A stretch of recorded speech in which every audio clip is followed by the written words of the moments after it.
going on, Carolyn?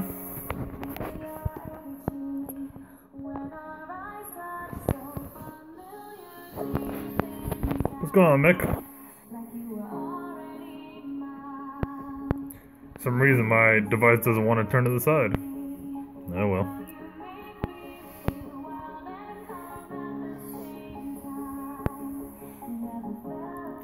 Oh well. Can't force it. But how's it going, Mick? How's it going, Carolyn? Hope you guys are having a good morning.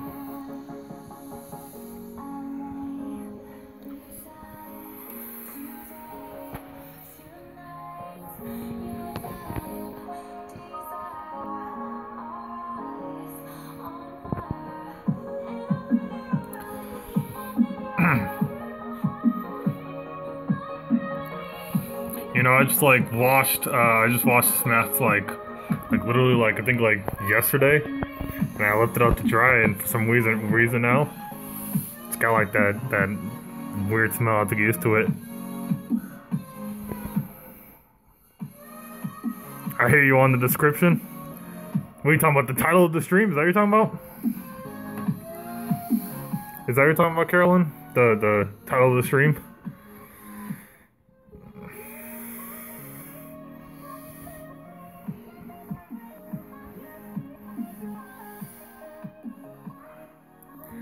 Yeah, it's something that I already wanted to address, because to be quite honest with it, I get pretty sick of it. I get pretty sick of being BS'd about how certain people are, and to be quite honest with it, it gets pretty sickening, you know, when people try to act like they're cool with you and they're not.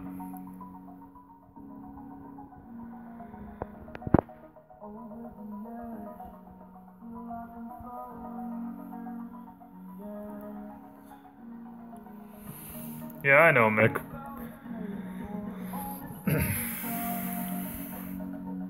I can understand where you're coming from with not liking drama, man. I mean, I'm a person like you've been seeing, Mick and Carolyn. You both have been seeing.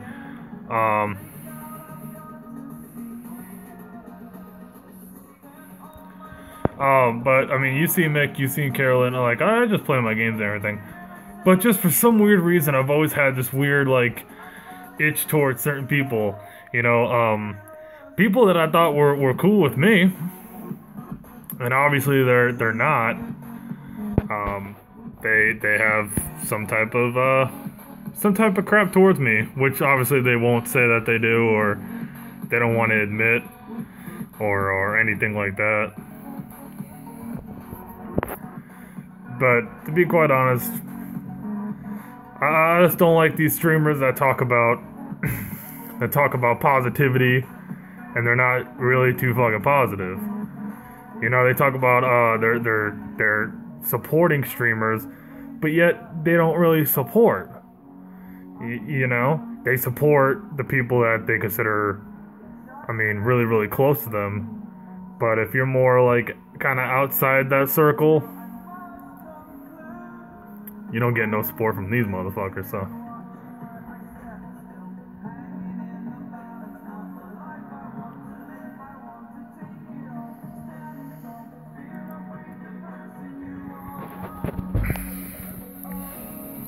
Yeah, that's just kind of how I feel on it. I mean,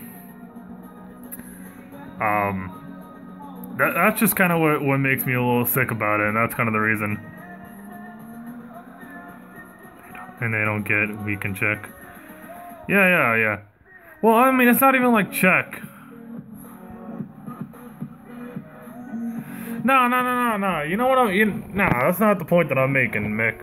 The point that I'm making is, like I said, certain people just are they feel like they're like obligated to kind of stay in people's streams. And like I said, if you're not in this like tight little niche of circle, you don't get no fucking support. it's really fake. And like I said, to be honest with you, I get kind of sick of it. I'm sick and tired of these people saying, "Oh yeah, we do support. Yeah, we do support." I don't see none of that. And to be quite honest, that's kind of why I've kind of just stayed on the down low and just played my games and kept to myself, and not really live streamed myself like I am now. It's mostly the reason why is because of I've just kind of thought about how really of approaching this, and I was thinking of straying away from the usual way that I am, like how I'm doing it right now. But I thought to myself, I can't really just stray away from the way that I am. I gotta just do it the way that I want to do it, and this is the way I feel like doing it. So it's kind of not really to start up any drama or anything. It's more or less just me getting this shit off my damn chest, because I've sat around and felt like it's just, you know, crap on, you know, stacked on top of crap. And it doesn't make any shit. It doesn't make any sense. Never has made any sense.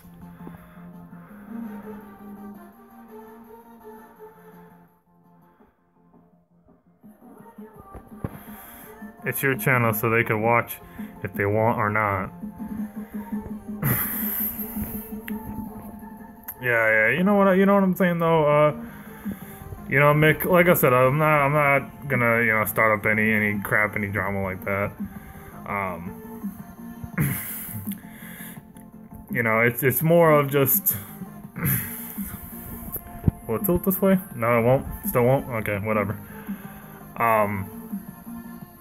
It's more of like the fact of the matter being is you know, is they talk about that they're positive and they do all this positive shit, but they don't really to tell you that really it's just kind of an inside circle type of positive. Like they'll support the people that are kind of just inside their circle.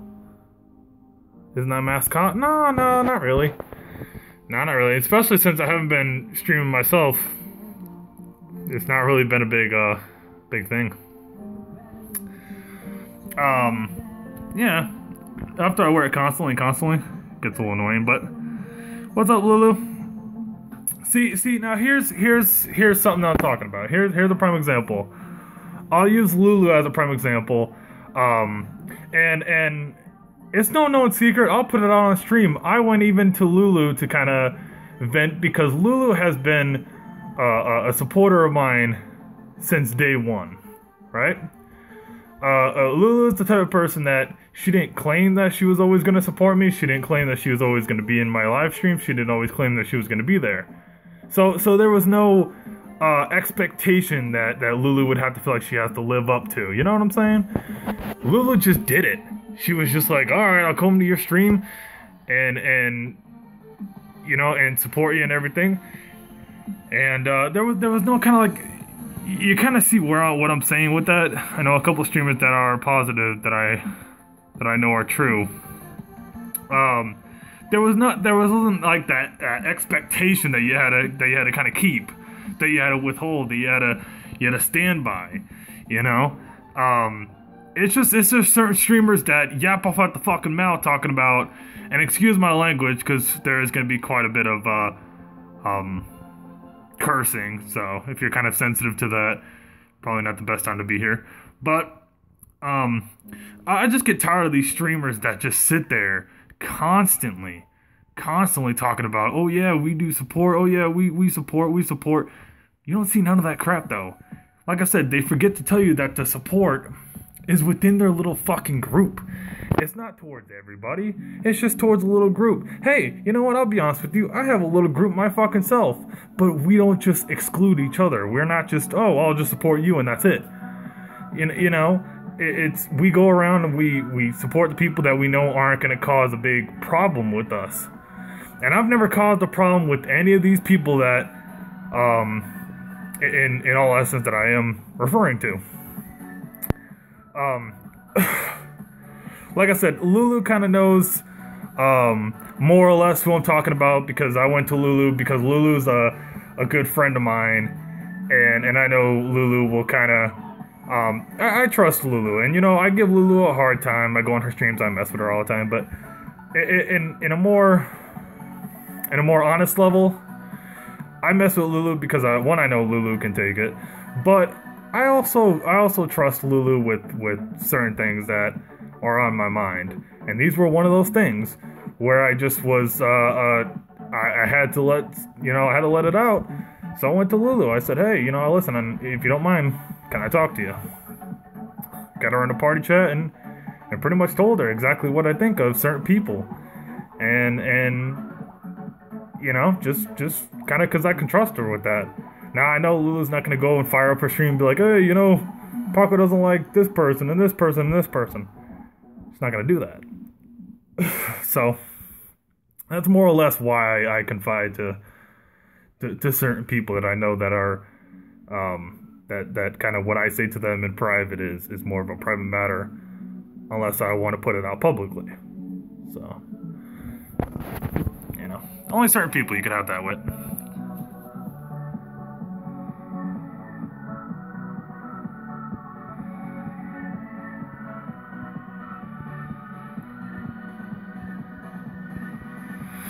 I mean, well, it's not just that one person, Lulu. And I know who you're talking about, and obviously, I know who you're talking about. Yeah, Carolyn, I know.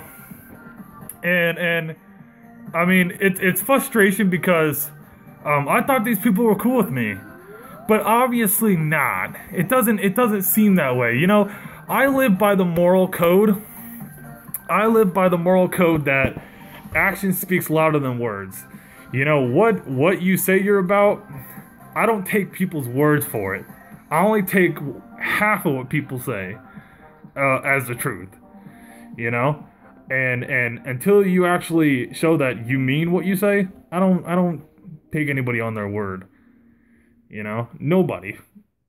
even guys that I consider brothers of mine, that I consider like family, I don't 100% take their word. I'll take half of what they say as the truth, and the action's the other half. You either live up to what you say or you don't. And if you can't live up to what you say, your word's no fucking good to anybody. And to these certain people, because there's about 3 or 4 names that I have in mind, your word's no fucking good. Your word is no good.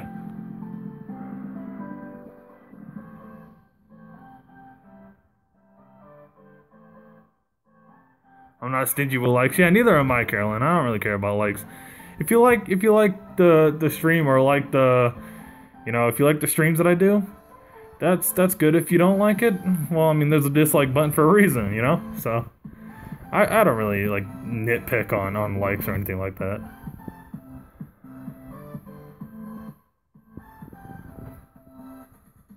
Trust no one.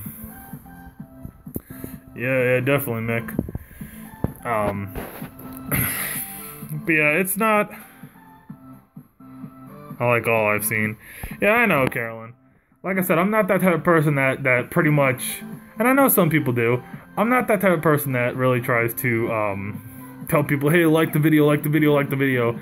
It's just, I see that as more of like an option. It's there not really to be forced upon. It's more of there to just as an option. Like, hey, this is cool. I think this is awesome. I like this. Not really so much to be told, hey, like the video, like the stream, like, like, I know people that are friends of mine do that, and, it's not anything against them. It's just me personally, I don't really feel like I need to force anybody to do anything if they don't want to do it, It's kind of like telling somebody if they don't like, I don't know.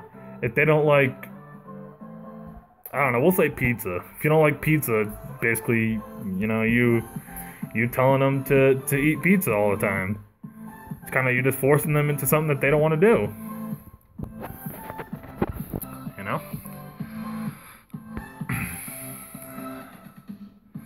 Yeah. So, I mean, like I said, I have friends that do that, so it's not coming at them. I have friends that kind of will say throughout their stream, if you like the video, like it, whatever. Who don't like pizza? That's a really good question, Critter. That's a really good question. But how you doing? How you doing, man? That's a cool dude right there. That's a cool streamer. Is Critter.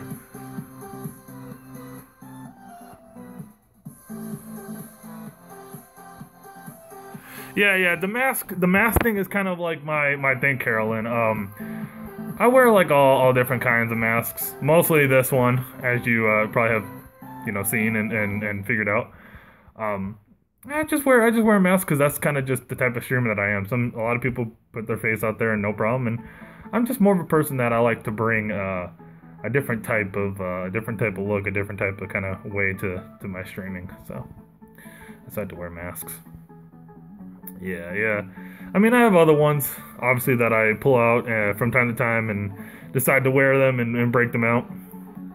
I love pineapple on pizza. I never understood people that don't like pineapple on pizza. I mean, I guess it depends on really where you get it from.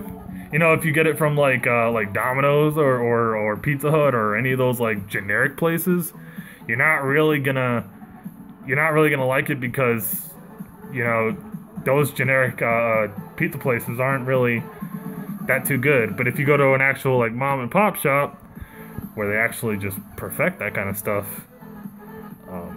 then that's the real determining factor. That's really where you can know if you like it or not. Actual places that are not like infamous, The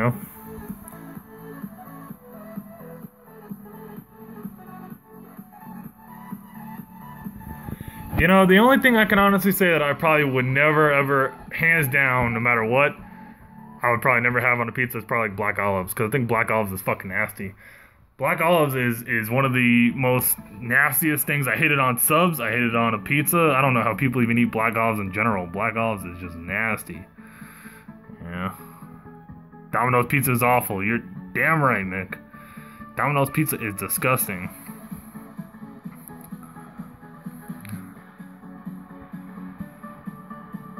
Domino's pizza is just crap. It's complete and utter crap.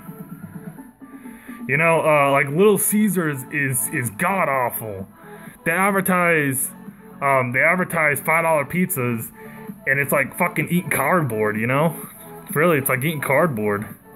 The shit's terrible. So yeah, it's god awful. I don't know how people deal with eating like these just nasty ass places. But yeah, Critter's a cool dude. Yeah, he's more of a PS4 streamer. But he's still a really cool dude. Critter's always been cool with me ever since the first time I chatted with Critter on his stream. He's always been a cool guy, Doesn't really get into any dramaful bullshit or anything like that. He just kind of sits there and cooks, and more or less that's what his stream's about. He throws his little punchline jokes into.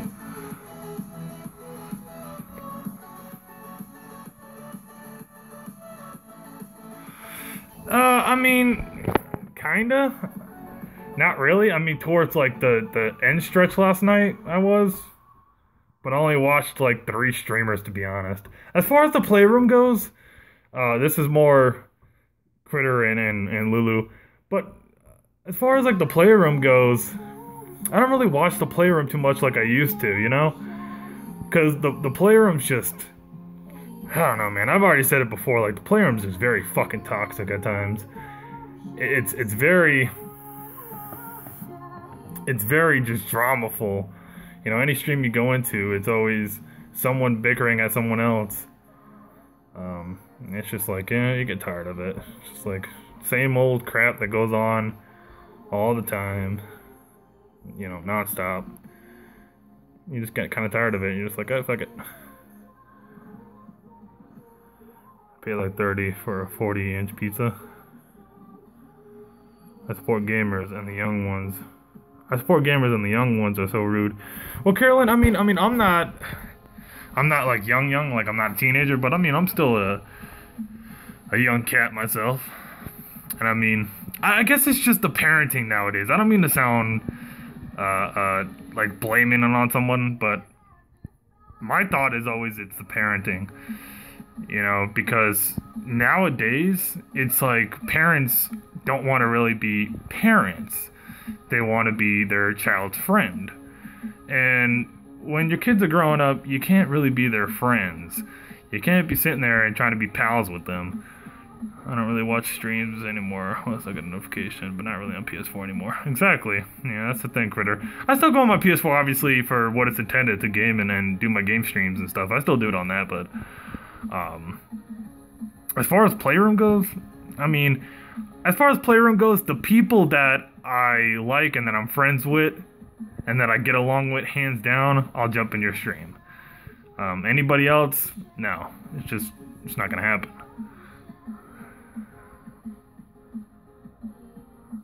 Yeah. I mean, like I said, only the people that I'm friends with, do I go into their Playroom streams and say what up to them. Like Cupid this morning. Lulu knows who that is. I'm pretty sure Critter knows who that is too. Cupid this morning. I was hanging out with him, and I'm really good friends with Cupid, so definitely hung out with him for a while. I'll always hang out with Devious whenever he does his streams. Trying to think who else is on the Playroom. Of course, if Critter's on there, I'll if I see Critter on, I'll always stop in and say what up to him. Lulu's on there as well. I'm trying to think of who else though. There's a couple names I'm probably missing though. I want to do a live without negativity though. You seen Mr. Stick? Mr. Stick. I don't. Who's Mr. Stick? I'm a little confused. I don't know who Mr. Stick is. Oh yeah, alive without negativity. I was trying to figure out what I was about to talk about. Yeah, Carolyn, I mean, you could always do a stream without any negativity. You know, it's proven that you can. Well, yeah, I mean, obviously you have the people that are gonna come in there and they're gonna say, you know, whatever they do say. It's just more, you know, like you kind of have control. That's obviously you as the streamer, is you have control over that. You have control over, you know, what you do and you don't allow in your streams. So, you know, that's kind of where you as a streamer, you kind of set the rules, and, you know, whoever kind of doesn't abide by those rules, you give them the boot and get on going. So, you know, that's kind of the good thing about doing this, is that when you do your streams, you kind of set what is and what's not allowed. You know, and obviously people kind of have to abide by that, you know, as long as it's basic stuff. But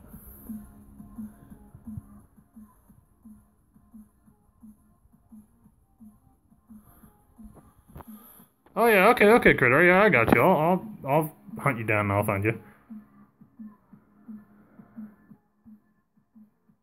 Yeah. You can assign wrenches from the computer.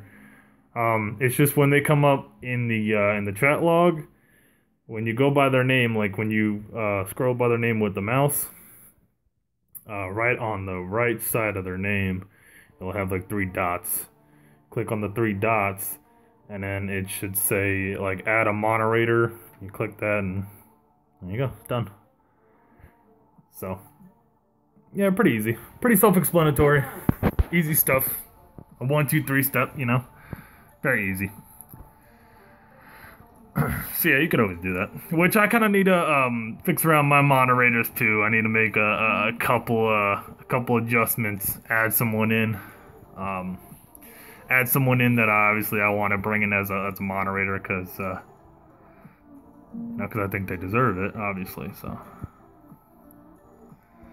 yeah, full control over your stream. If you welcome drama, drama will follow. I will not tolerate drama, and my mods are vicious. I have no problem fishing out anyone who starts drama in my stream. Are you talking someone away?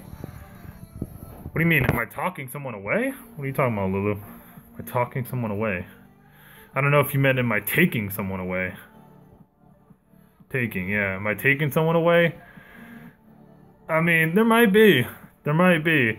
Because I'm always changing my mods based on the simple fact of how often people come to my stream and you know, if I can kind of rely on you to get the job done.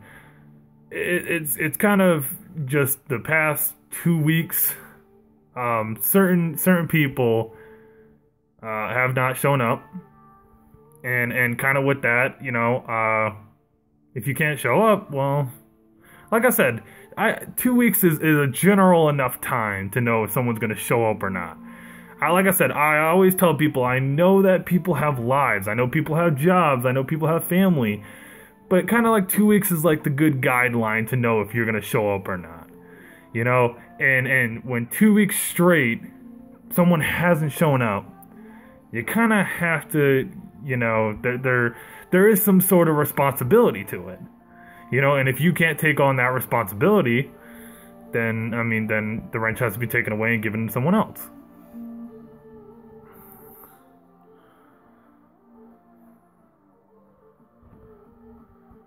Mod me, you bastard.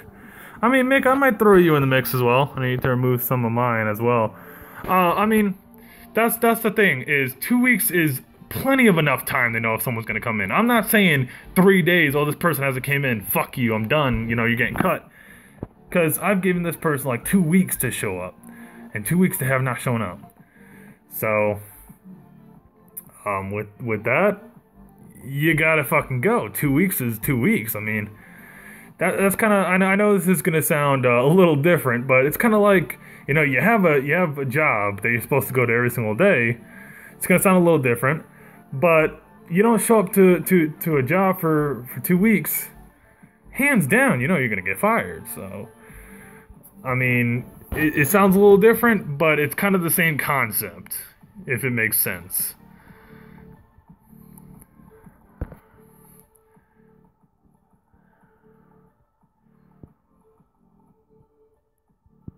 While he calls you that and you mod, wow, you're the shit then.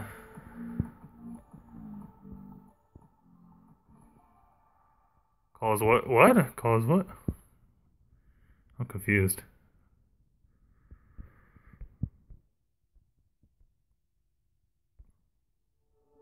Why he calls you that and you mod? Oh, you're the shit then? Oh, I'm confused on that. Sounds fair. Yeah, Mick, I mean, I'll throw you in the mix if you're really serious about it. I need blunts. I mean, I'll throw you in the mix if you're serious about it, but I do have someone else called you the B word.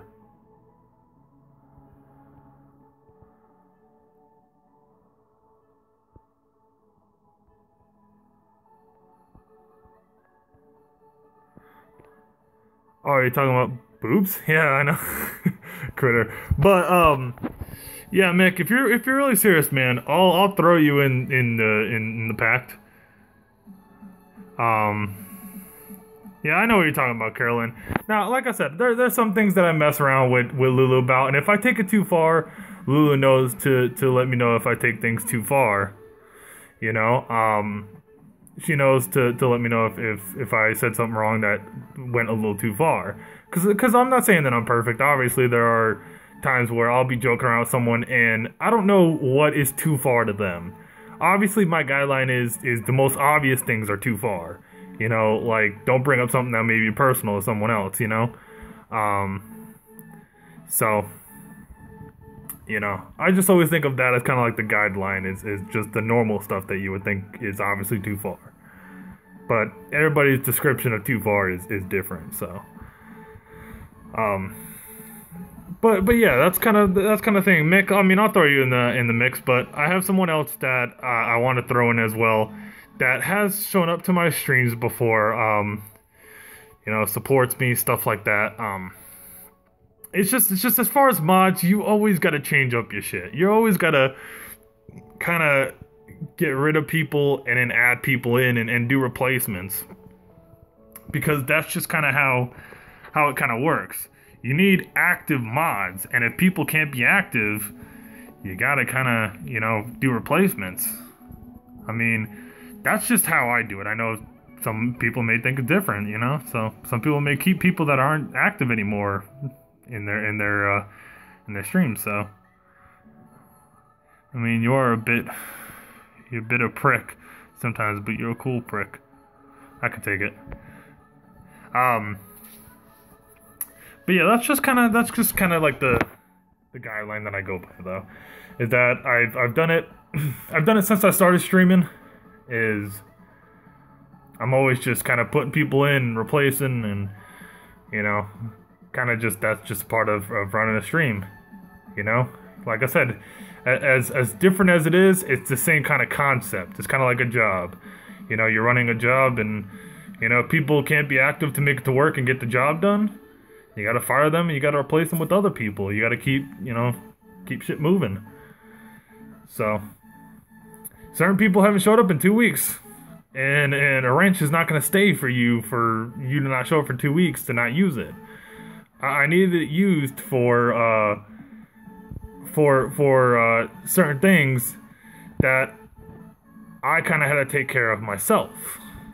And it's like, that's kind of another reason, you know? Like I said, not going to say any names, not going to say who it is. Obviously, if they have an issue with it, when they do find out, or if they even find out for that matter, because, like I said, if you haven't shown up in 2 weeks, well, you probably won't notice. But if they do notice and they have an issue with it, they could bring it up to me personally. They could say something in private if it bothers them that much, and I'll tell them the same thing. You know? So.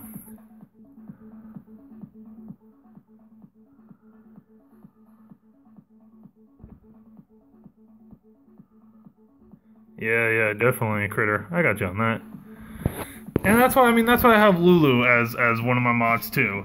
You know, is like I said, Lulu has a life, and that's why I say I know people have lives. I'm not telling everybody, you know, the very second I start, you better be here every single time, because like I said, I know people have lives. I know people have jobs, and they may have kids, and they may have, you know, just life in general that they gotta take care of.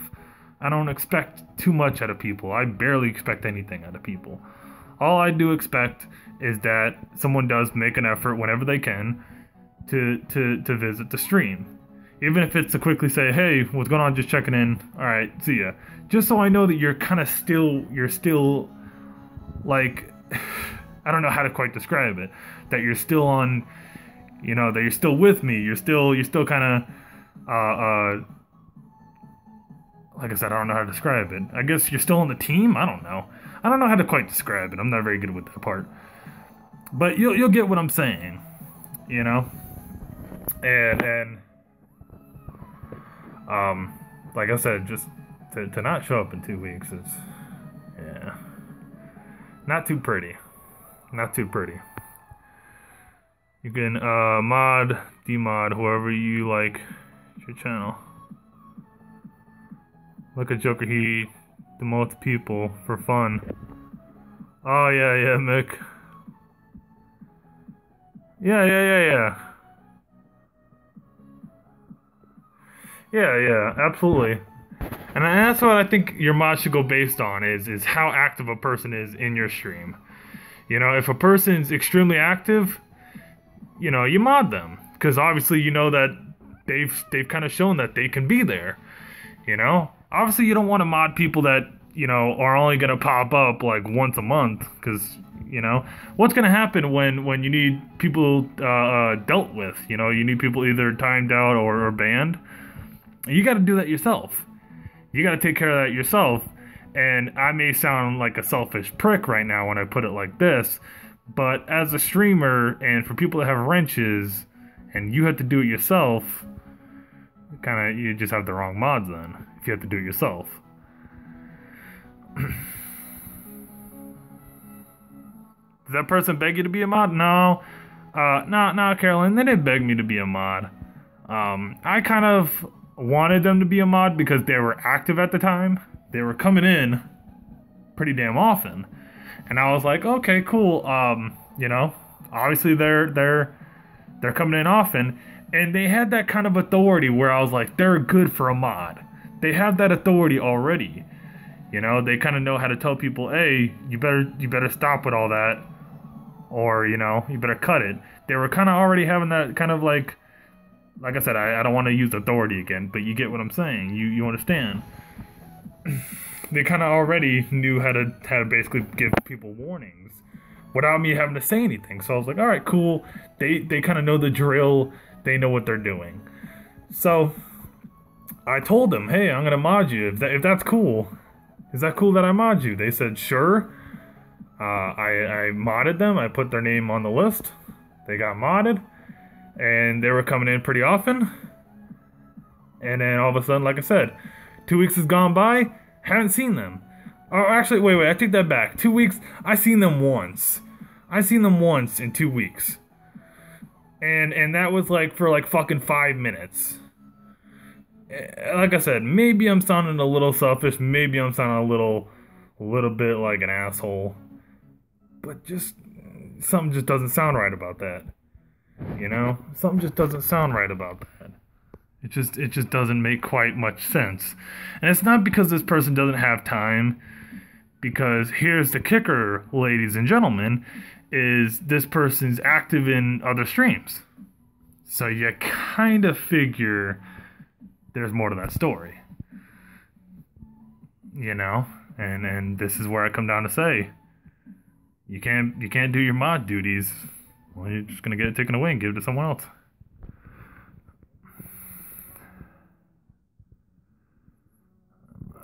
These young kids don't listen and they beg to be a mod. Yeah, I don't do the whole begging to be a mod. Only took him nearly a year to make me mod. I was only in his stream every day. It's always hard to choose people who are reliable. It's YouTube sometimes. Yeah. I mean, that's kind of like the verbal slap in the face, ladies and gentlemen, is the you know, 2 weeks of not hearing, or well, the 2 weeks of 5 minutes that I got out of you, and then what was it? What did I say? 5 minutes, and like what, the 5 hours in someone else's stream. It's kind of like the verbal slap in the face, and especially when I have you as a mod, it's like, okay, well, now you got to get dealt with proper now. Now we got to do the more proper way, and now we got to give it to someone else that I feel like I can rely on more than I can rely on you. Where's Scooby at? I don't know what's going on with Scooby. It's not Scooby I'm talking about, though. Scooby's not the person I'm talking about.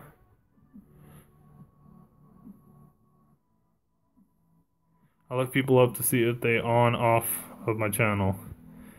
Yeah, it's not Scooby I'm talking about. Scooby came in, I believe when I was doing my Life is Strange walkthrough. Scooby came in and said what up and stayed for a little bit. But I don't know what's going on with Scooby. I mean, that, we'll have to kind of see where Scooby's at. I think I know who you're talking about. Oh, yeah, I'm pretty sure you do, Lulu, because I aforementioned it. I aforementioned who I'm talking about to you very briefly. I'll put it to you like this, Lulu.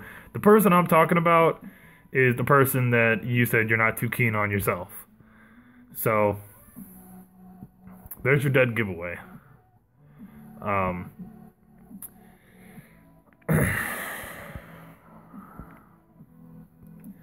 So, it's not Lisa, babe, is it? No, it's not Lisa. No, it's not Lisa. Lisa has came around a couple times, so she's kind of safe in my book. He's talking about Lucy. I'm not talking about Lucy, critter. Yeah, that's the one. Yeah, that's the person I'm talking about, Lulu. Yeah, haven't seen them in quite a bit. And they came around one time to go, hey, and basically a 2-minute conversation and was like, all right, I'm gone. Like, okay, nice seeing you once in fucking 2 weeks. Congratulations. Yeah. I at least tell people. I inform people. Hey, I'm gonna get like the person that I'm gonna uh give the wrench to that I was just talking about. Um, hell.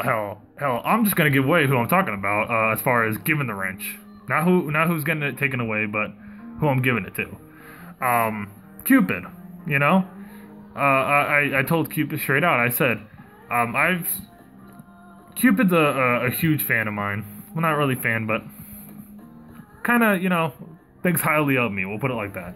She thinks highly of me, and I said to her while she was streaming, I said, hey, I'm thinking about making you a mod. Would that be cool with you?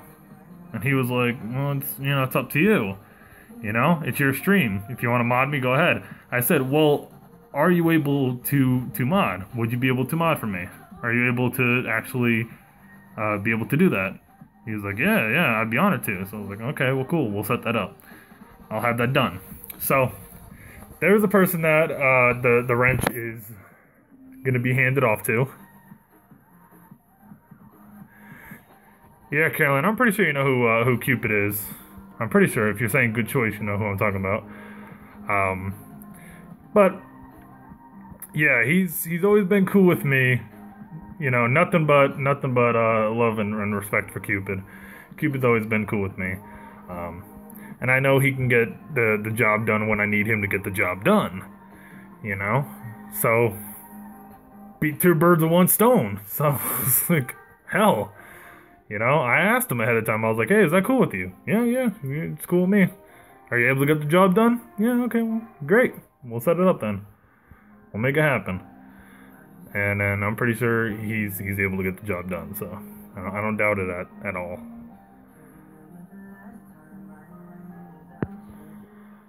Caroline, some people make everyone a mod too. Oh, when people make everyone a mod and I come in and it's like 15 wrenches or some shit. That's crazy when people make people mods and it's like 15 wrenches going on. Yeah, Cupid's the cross-dressing streamer. That kind of sounds negative when I say it like that, but he's the guy that pretty much you see on stream, listens to a lot of like screaming music. Yeah, pretty much he's a gay streamer that that basically wears makeup. So he's a gay guy in makeup, pretty much. That's pretty much what he is. He's a gay dude in makeup. Yeah, all you see is blue.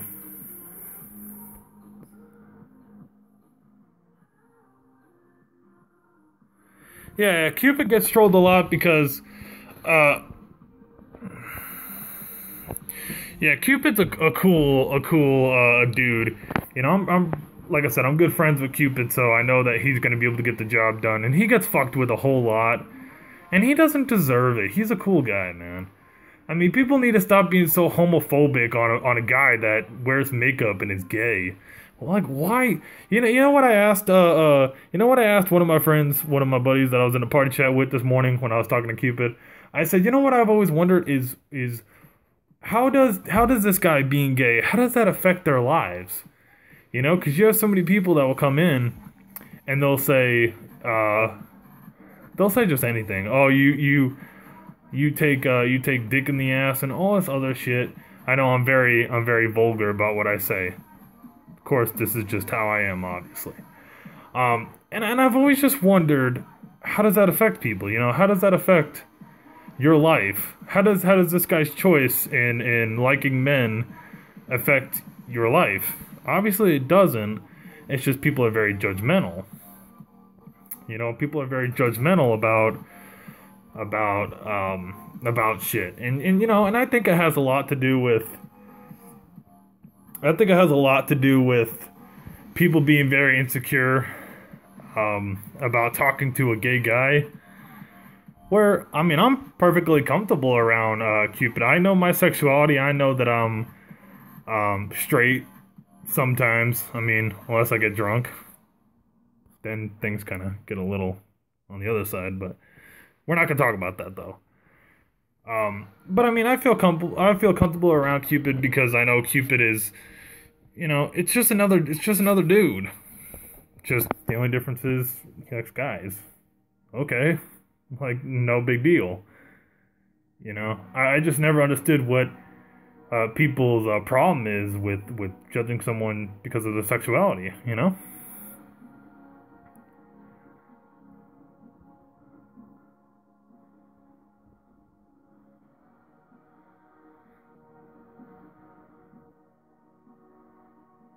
Yeah, yeah. And I mean, me and Cupid are really, really good friends.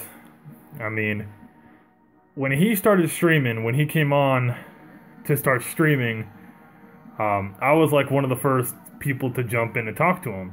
And I'll tell you guys something is, um, when he started streaming, I was one of the first streamers off the PlayStation that was on the PlayStation that jumped in and said what up to him.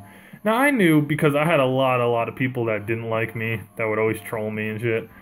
I knew that me talking to this guy was gonna bring a whole nother level of hate. People were gonna have their jokes of saying that I was probably a homosexual and on and on and on. Um, he dropped his link so I can make sure I'm supporting him. I know the name. Yeah, let me see if I can for you. Or let me see here. I don't want to pause the stream or anything. Let me see. Show. You can't find him here. Hold on a second, you guys. I'm gonna put you guys right here, like just leaning to the side. I'm gonna pull up his stream real quick, or his YouTube real quick. That way you guys can sub to him if you do want to sub to him. Oh wait, let me just go on my subscriber list. I already have him on there.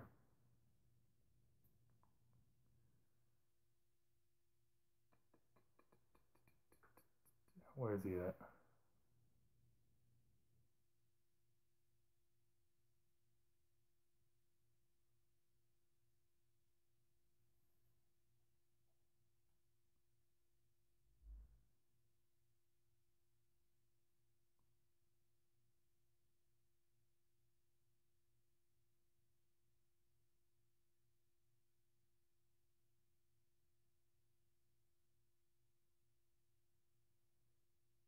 Alright, where are you at?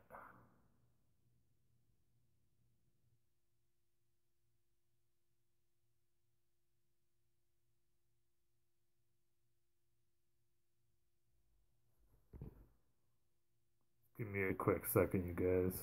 Let me find him. I got quite a lot of people on the subscriber list here.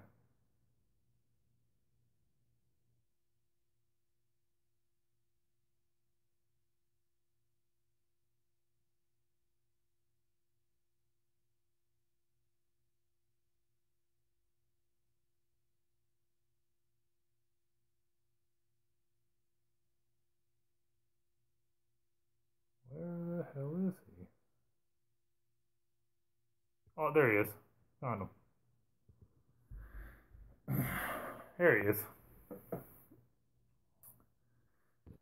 Alright, guys. I have found him.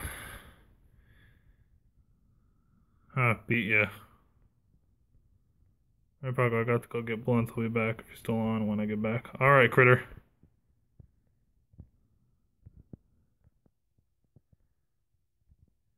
Alright, guys. So, here is his stream. Here's his YouTube name. Obviously, this is him. Yeah, let me see if I can get him.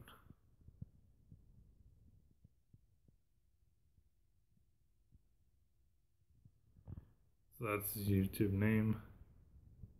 For all you guys, I'll just kind of keep it there for a second so you guys can write it down or type it in or whatever.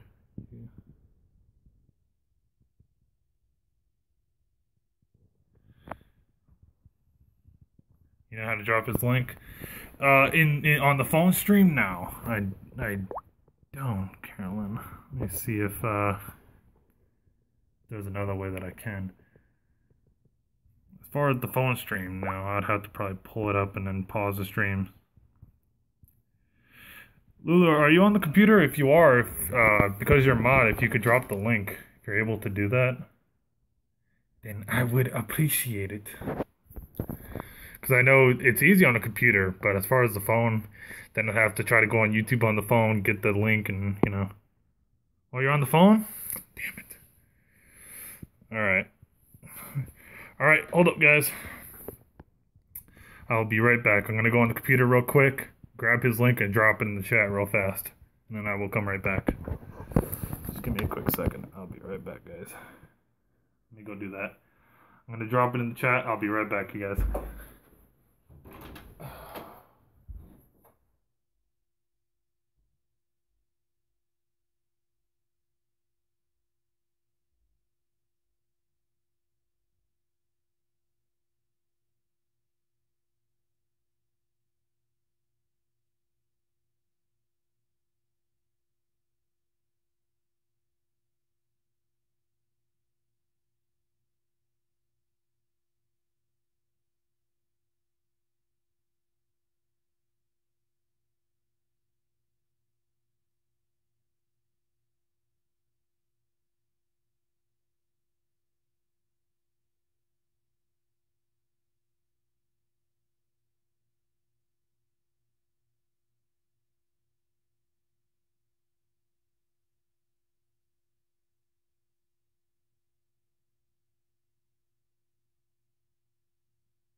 Alright.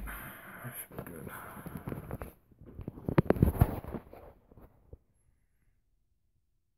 Nose is a little fucked up, but all good. Alright. So we got that done. Let's fix this shit. It's all crumpled up. Alright. Yeah, it worked. Okay, it went through. Sweet. So we got that done. So there's a link, you guys, to to Cupid's stream.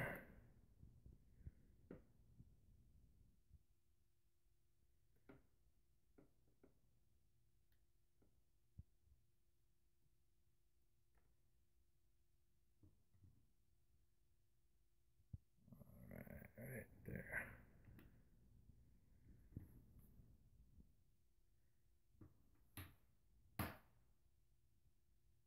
Let's get back to the music that we had.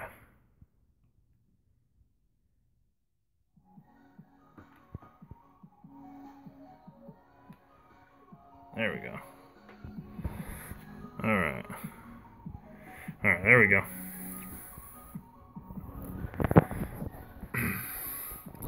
So there's a link for you guys. Gotta fix my mask, cause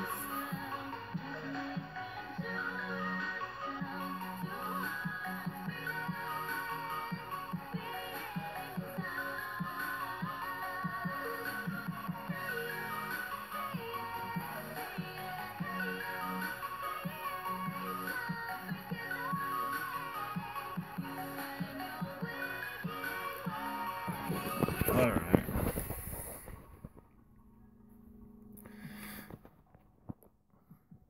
What's going on, Omega? How you doing? Yeah, we just chilling, man.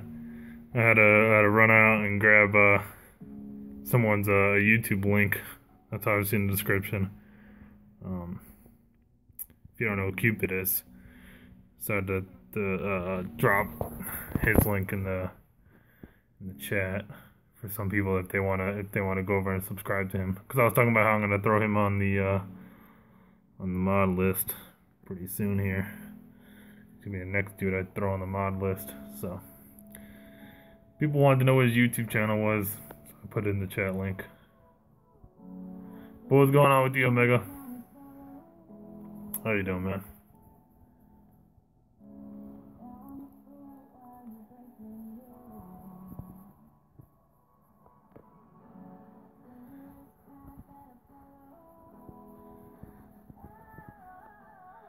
I chillin', I hope my Russian baby mama don't leave me. Your Russian baby mama. Shit sounds complicated.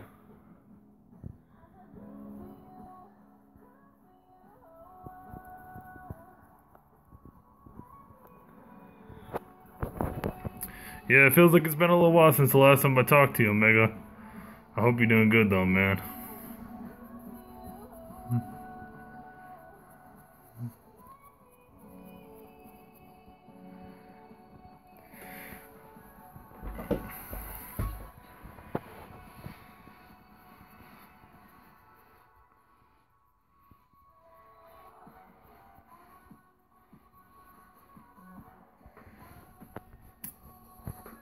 Yeah, it's been a little while since I talked to you though, Omega.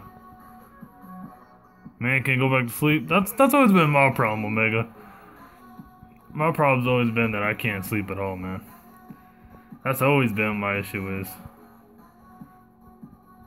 Crazy shit. I can never go back to sleep. I can never even fall asleep. Daytime I can. I think it's because my messed up schedule that I used to have. I'm actually so ill today. I don't know, why are you ill? Well, like, as far as ill, like, what do you mean you're ill? What was I saying? Oh, I think it's because, my sleep schedule from, like, previous jobs. You know, from previous jobs. I can sleep during the daytime, man. I'm good with that. But sometimes I can't afford that. I think I got tonsillitis?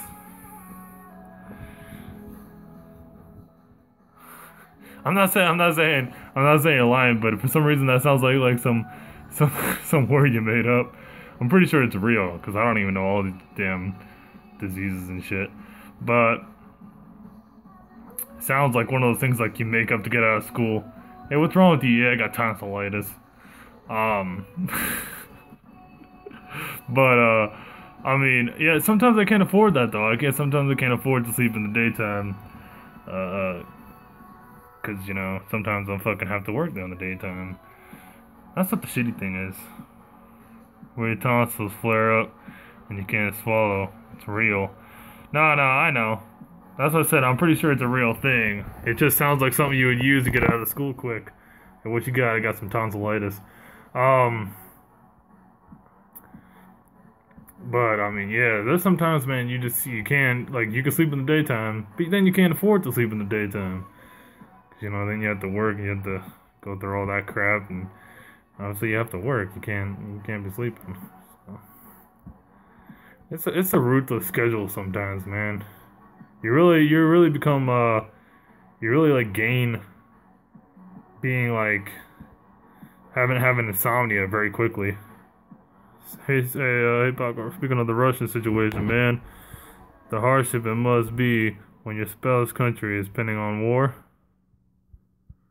Yeah. Can only imagine, Omega. Can only imagine. You got it, Carolyn? Okay. Yeah, he's a cool dude. He's a cool dude. Like I said.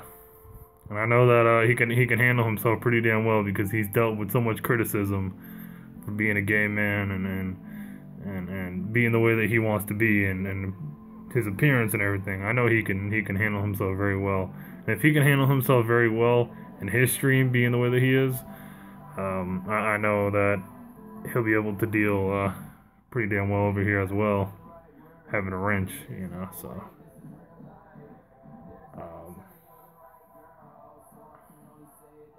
he reminds me of Boy George. He's a cool dude. I mean, he's got his own little style and everything, and he's cool, man. I'm glad I'm old. I'm not gonna have to go to war. Yeah. Hey, Mick, if they try to put me in war, I'm telling you, I'm gonna make up some bullshit. I'm gonna be like I broke my leg, and I love Boy George, so I'm good. If they try to put me in war, Mick, I'm gonna be like, I broke my leg, and then I'm gonna start like wobbling. You know, I'm gonna start like limping, or I'll get like a cane or some shit, and just start walking with a cane. So they think my legs broke. And then if I'm married.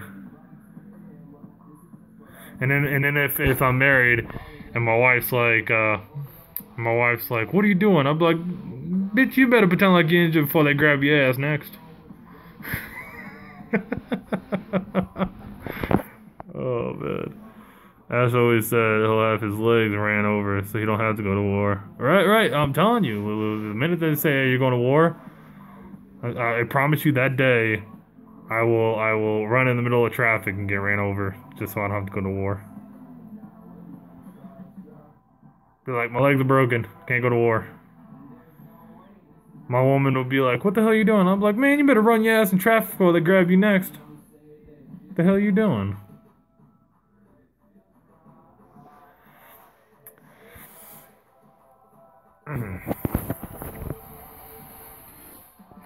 Yeah, Cupid's cool, dude. Cupid's an awesome guy. Like I said, he's always talking so highly of me in his streams, and I greatly appreciate it. He always talks highly of me in his streams, and he always says how cool of a streamer I am, and how nice and how, you know, this and that, how nice and how this and that I am, and I'm amazing and all sort of shit. So, you know, he talks very highly of me, and I appreciate it. But I mean, you know what the funniest thing is Carolyn, if you want to get a really good laugh, obviously I'm a person that doesn't hold back as far as just being very straightforward.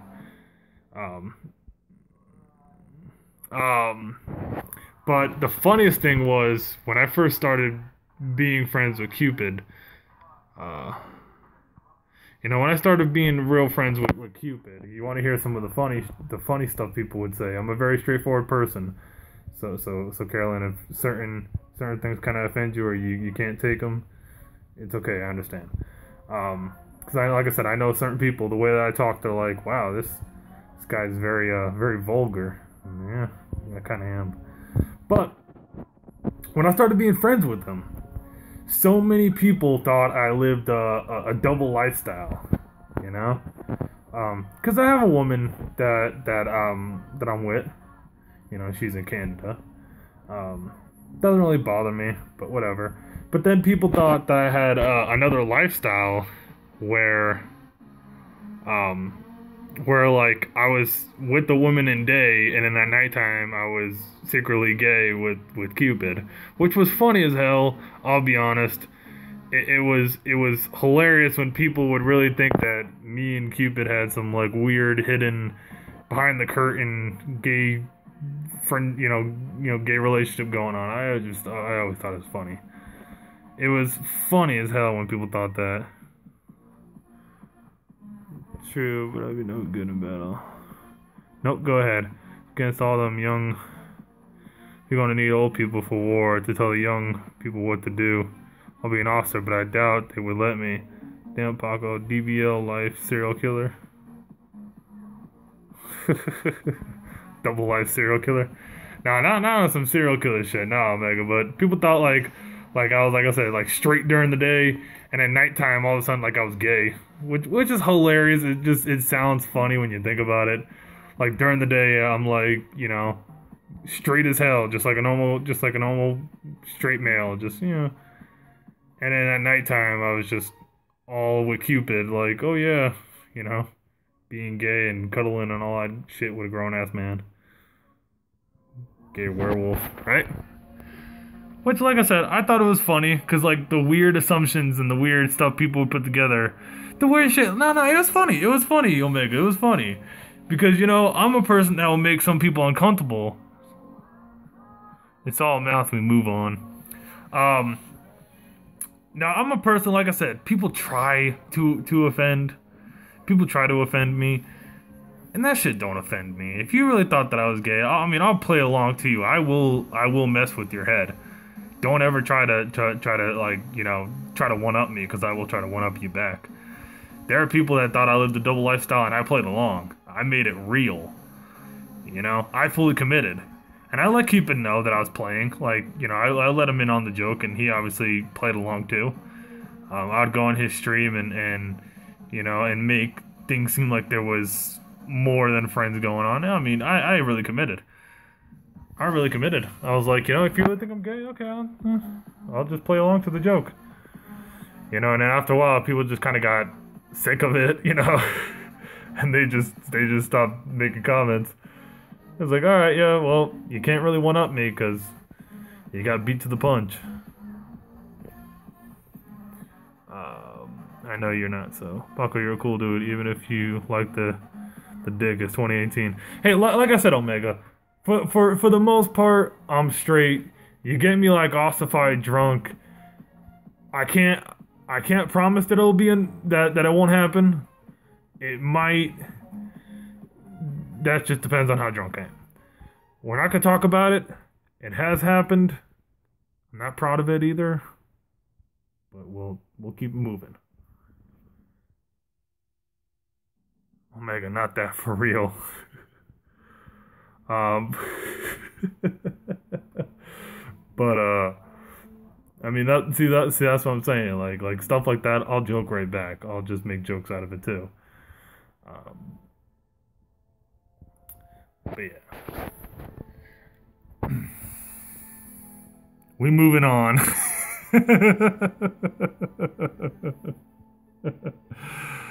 Oh man. Paco and Ciroc. Yeah. I'm not like a heavy drinker, I'm not a person that drinks very heavily, I don't really drink like a whole crap ton. Like, I don't commit to every single weekend to drink or anything like that. Like, what, yesterday? Well, it's literally the next morning, but yesterday I had like 3 Bud Lights, right? And then Friday I had like maybe 5 Dosakis, and that's about it, man. I don't really do like hard liquor too much. Like, if it's like a special occasion, I'll go out of my way, but nothing, I don't like really commit to just a usual Saturday and Sunday to really drink heavily, So, you said you went there. Yeah, I did, Carolyn. I did. Give him a 6 and let's see where the night takes us. Oh, we'll go far. Don't worry, Omega. We'll go far. Just be lucky that someone like Fatality's not here, because Fatality really gives in to stuff like that. Fatality would be all about that. He'd be like, hell yeah. Take the shirts off. Take the pants off. Maybe leave the underwear on, but we'll kind of see if that stays on for too long. Yeah, Fatality commits. Fatality's all about that. Fatality got that southern charm, too. I like Fatality. Fatality's cool, though. Fatality is one of those cool dudes that you could joke around with and say anything to, and he just doesn't care. He just goes with it. And that's cool. Like I said, that's the type of people that I like to hang around with. People that can actually take a joke and get a good laugh, and we could all, you know, bust each other's balls and shit. And it's all good. You know, no offenses are taken. Everybody's all good.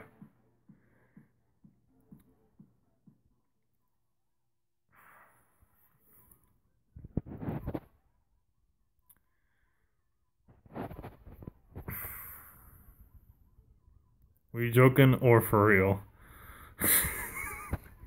Okay, Carolyn, I'm clearly, I'm clearly, I'm clearly joking. I would tell my brothers we joke too much about all kinds of shit, but our friend Kevin is curious. Yeah, no, Carolyn, it's all in jokes. It's all in jokes. You know what I'm saying? Yeah. I joke around and. I mean, I don't mean to laugh at you, Carolyn. It's just some people actually. That's what's funny about it is I make it so convincing, don't I? People actually think that I'm serious because I'll say something and people don't know if I'm joking. They're like, "Are you serious? Are you being for real? Like you really do that?" And it depends on the kind of mood I am, and I'll try to take it a step further. I'll take it a step further, and I'll be like, yeah, I don't really like that. You know, when I tell people it depends on how drunk I get, people really think that I'm being serious. They clearly don't understand that I'm joking about it. But yeah, a lot of stuff that I say that is out of the ordinary is clearly just jokes, just to kind of see where people stand, you know? Because certain things that you say to people, they get uncomfortable with, they'll get a little out of the comfort zone, but it's nothing like too harsh. It's just to kind of see how certain people are, you know? Some people get a little out of the comfort zone when you kind of make gay jokes towards other men and kind of joke around about it. Some people get a little out of their comfort zone on it. You got it. I didn't think. So I was asking. Yeah, no, that's all good. No, I'm only messing around. I'm messing around. And I have a good time.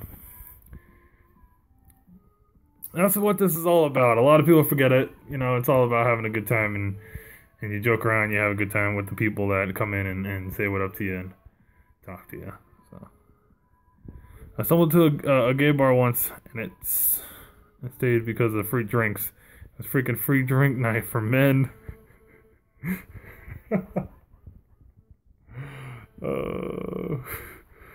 You know, knowing you, Omega, you probably put on like some booby tassels and shit just to make it seem like you really are gay.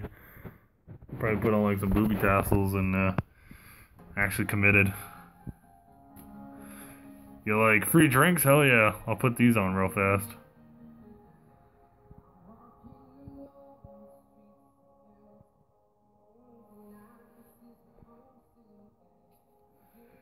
You just kind of strike me as that type of dude, Omega.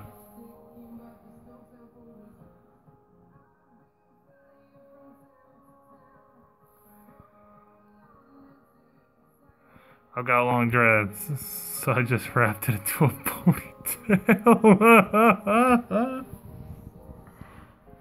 Oh, that is golden, man. That is golden. That's awesome. That long dreads just wrapped into a ponytail.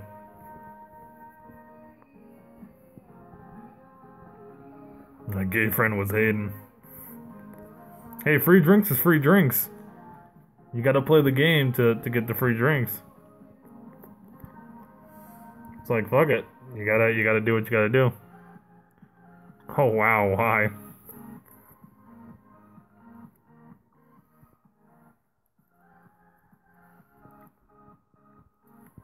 Yeah, a lot of the times you gotta play the game. You gotta do what you gotta do.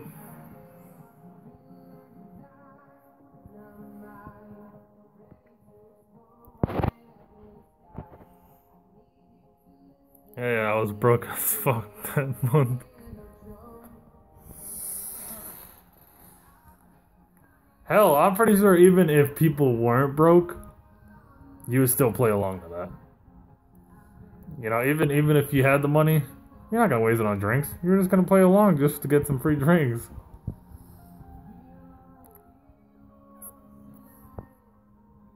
I can see why girls are in the gay bar though. They hella safe. Right? You can't go to the normal club. Because guys hit on you all the time. And it's you know, you ever notice, like, no offense to certain guys, you always notice, like, sometimes it's like really the creepy guys too. Guys that come up and they're like really creepy, they take it way too far, they don't even know how to have a conversation to start off with. The guys are extra. Only downside, you gotta keep telling dudes, I'm not interested. But hey, you notice, like I said, you ever notice that it's like sometimes it's the dudes that just don't know how to have a conversation at first? Shit is hilarious, man. It's always the dudes that come up, hey, Carolyn, you want to see some really freaky shit? It's always the dudes that come up that are like, oh, hey, baby. It's like, it's always the dudes that do like the weird, freaky fucking voice that just makes your skin crawl. You know? That's a real example of how some guys actually talk. They come up with, like, they come on too strong, and it's weird.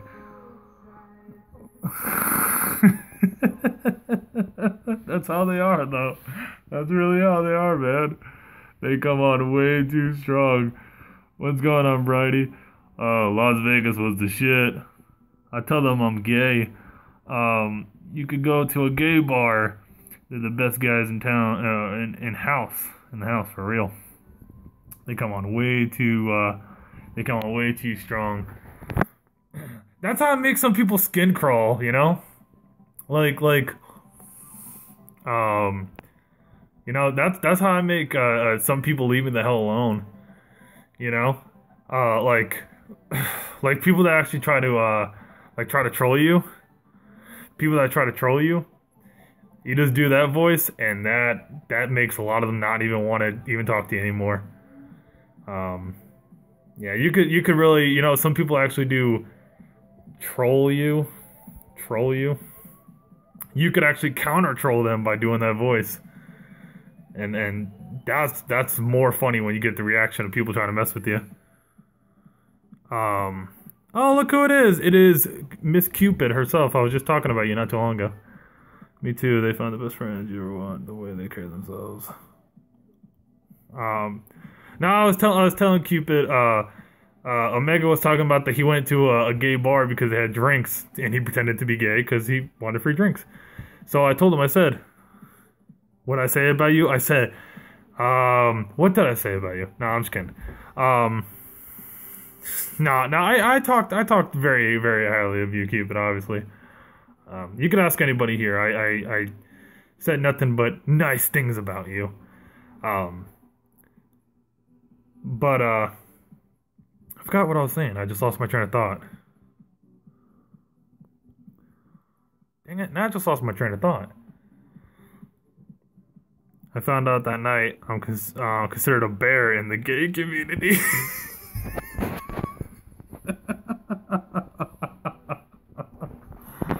Oh shit.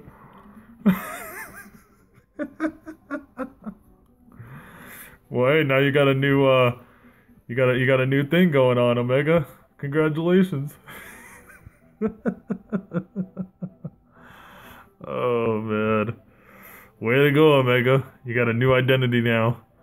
No, but I was telling Cupid, I said you remind me of Boy George and I love him. Yeah, Carolyn was saying, yeah, bears are sexy to us gay people. But Now I was saying Cupid, I said, Omega said, I see why all the women hang out at the gay bar because they're safe. I said, yeah, they can't hang out at the normal bar because you notice how guys, like, they don't even know how to talk to women normally. They can't come up just, hey, how's your night going? My name is so and so, and have a normal conversation.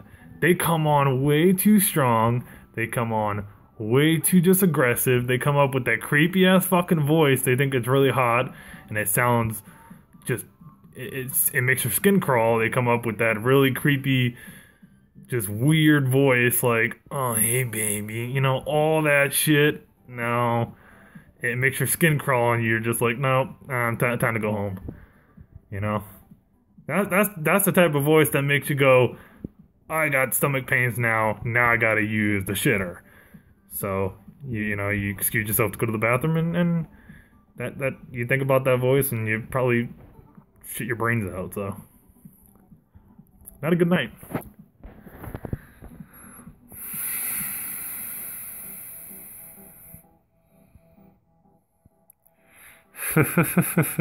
Dang right, they don't. They're aggressive and they breathe like, get away from me. Oh, I just randomly ask women if I could touch their boobs to see if I'm still gay. And scream. Cupid, I never thought I could learn something from you. No offense, but I didn't think I could really learn anything from you like that I didn't already know, or any tactics that I could use. But that's pretty good. I might have to use that. I just might. But then again, I am the same guy that does go into Victoria's Secret to just look at mannequin and bras and pretend to just be gay myself. So we're not treading too far away from the water.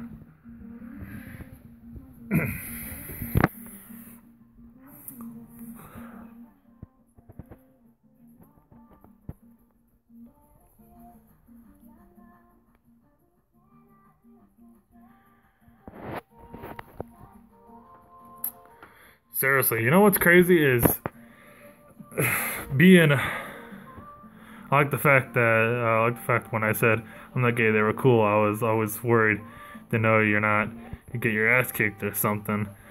Nah, what's cool is you could actually go into a gay bar and not really be gay, but just want to chill there, and they don't really care. They're just like, whatever, as long as it's just like with any other bar, you pay your tab and you leave, at the appropriate time. I don't think they really care too much. They don't really worry too much about that, I think it's just the same rules, but it's just a more laid back environment, for the obvious reasons. But yeah, I don't think they really mind that stuff too much. I wouldn't know because I never really went into a gay bar, but I would picture that, it doesn't really make a big difference to them. They don't really care too much about it. I'm enjoying this chat. Nice to say what you want and not get judged. Thank you all. Yeah, absolutely, Carolyn. That's the thing is I want to bring a chat that, a conversation where people could just say, what they think on something, and there's no judging, Like I said, I'm really, really good friends, like I said before, and I'll say it again because Cupid is here, so I'll reiterate what I did say. Like I said, I knew, and I'm pretty sure I've told you this though, Cupid, is when Cupid started streaming, and I started talking to Cupid, I knew before it even went on that the minute I started talking to Cupid, people were gonna say what they said. People were gonna say that I was a fag and all this other shit because I was talking to an openly gay guy. I knew that was gonna come. Like, I knew that was gonna be it because that's just how some people are very immature, and that's the level that they go to. So I knew that way ahead before even the first thing I even wrote to Cupid. I knew that was going to be the end result. So in a way, I didn't really care because I'm a person that I do whatever the fuck I want. I do whatever I want. If I want to talk to a gay man and talk about great sex positions and shit, I do it. I don't care. I just do whatever the fuck I want to do. And I don't give a shit about people judging me or what they think because it's my damn life at the end of the day. I go to bed loving my damn self. Obviously they don't, so it doesn't bother me. You're not hurting me. I do it anyway, you know? Talking to gays don't make you gay, absolutely. Damn right, listen to him, he the shit. I mean, that's the thing is Cupid is a person that I know 100% is a person that I can trust, and that I know is not like two-faced like a lot of people that I have previously mentioned that kind of are that way. But yeah, that's what I said. I knew talking to Cupid and him being him liking guys was gonna kind of come back on me, because at the time I had a whole lot of people that just didn't like me, and they would find any excuse to really get on my ass. So this was just kind of another one that they were gonna come up and use. And obviously it did come true. I started talking to Cupid, and people were like, "Oh, Cupid and Paco are, you know, sex buddies," or whatever the hell else they said. I didn't really pay too much attention, to be honest. But they said what they said, and I knew it was gonna come, and I was like, okay.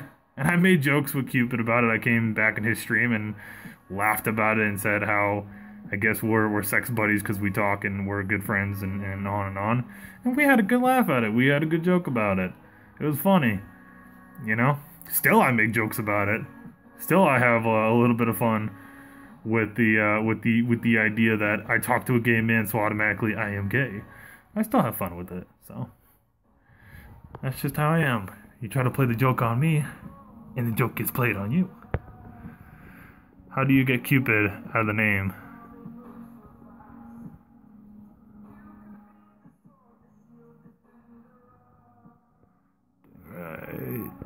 How do you know? How do you know anyway? Besides, my heart was in it for the beer. If you were a poof, Paco, what does it matter? A poof? The hell's a poof? Bartender was like, "You just want free beer?" I was like, "I'm a straight dude that's never experienced this. I'm usually buying women drinks." Ain't that the reality of it, Omega?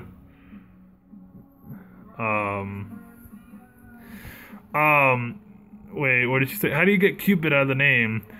Well, Carolyn, Chibi, I don't really call him Chibi, because he's a PS4 streamer that goes by, that has Cupid in his name, in his username. My name is after the lead singer of Birthday Massacre. I'm not a weeaboo, trust me.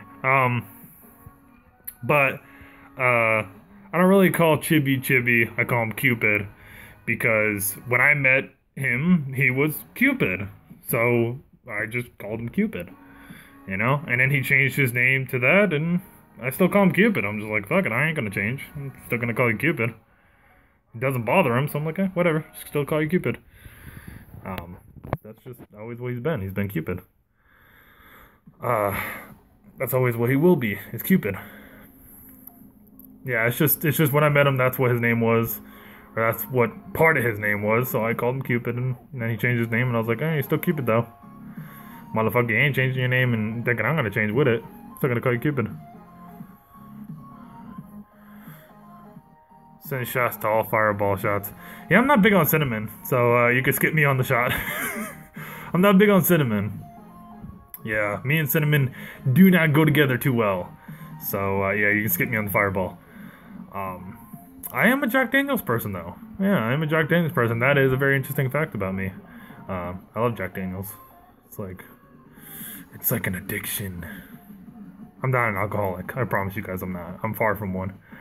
But yeah.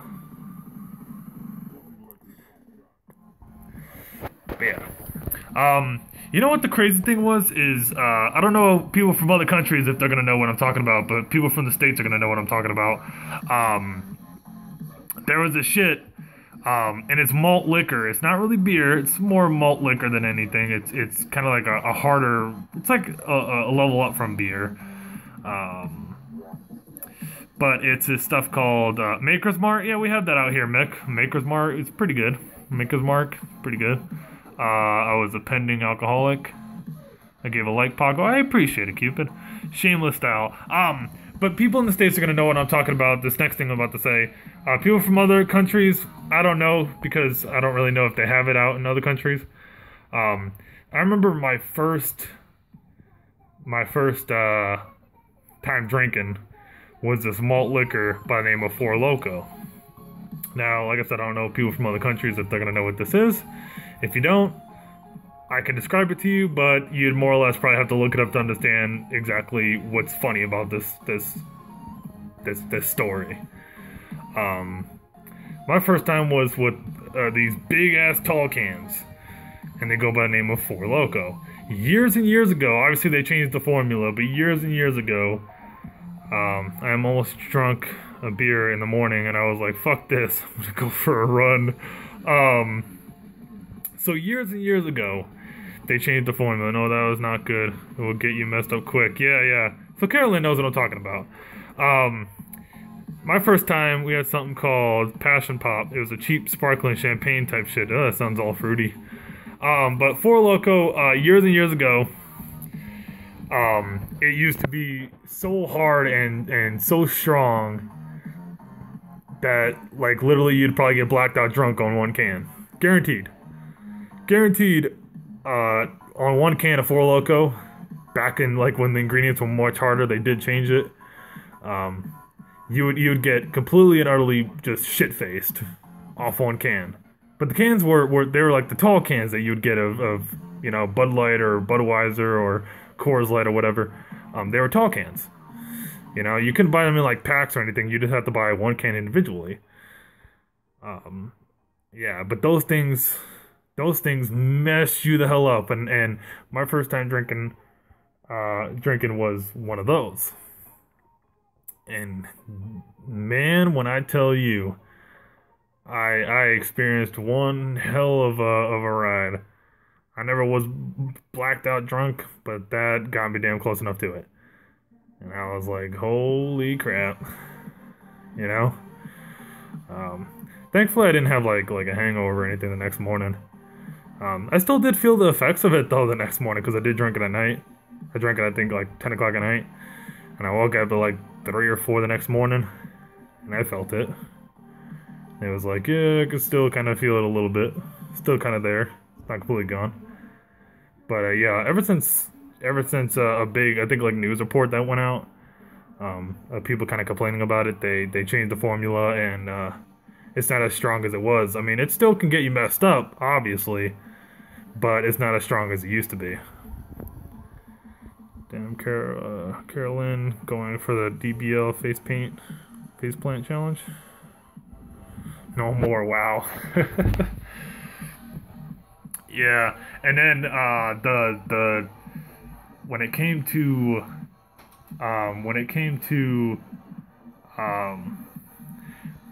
hard liquor, there was the very first one was some stuff called Jose Cuervo Gold. Now, Jose Cuervo Gold, for anyone that's never had Jose Cuervo Gold, Jose Cuervo Gold was the equivalent of going to a gas pump and putting the nozzle in your mouth and shooting just gas right down your throat. The exact same thing, nothing different. It was just straight tequila. It was terrible. And I'm a person that doesn't believe in chasers. So I had this huge bottle of this tequila. And I was just like, oh, fuck it, I'll drink it straight. And yeah, it wasn't pleasant. It wasn't pleasant because, like I said, it was literally the equivalent of drinking gasoline out the hose. I hot hurt off that shit. I never fallen drinking. I'm like a drunken marsupial. Well, Paco, no bueno. Oh man, I'm telling you, Omega, you know what I'm talking about. I'm pretty sure you know Jose Cuervo Gold. That stuff is not fun to mess with. That shit is not a pleasant thing to do without any chaser. And obviously I don't believe in chaser. I'm like, you know, I feel like that kind of just isn't like... I'm a person that has like that pride issue going on. So I sit there and I go, oh, I can't use a chaser. you know, that seems, you know, that seems like a little bit of a pussy thing to do. And I just get, you know, too much of my pride. And then I sit there and suffer drinking tequila. Yep, it sneaks up on you. Oh yeah, it sneaks up on you because like it was just terrible it going down. I was like, man, this shit is fucking just raw. This shit is nasty. And within 15-20 minutes, you know what will really creep up on you? And I don't care what anybody says. There could be a 15-20 grown men in here. I don't care what anybody says.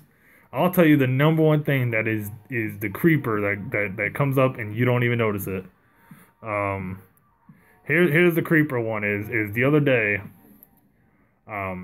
There's these brands of different flavored margaritas.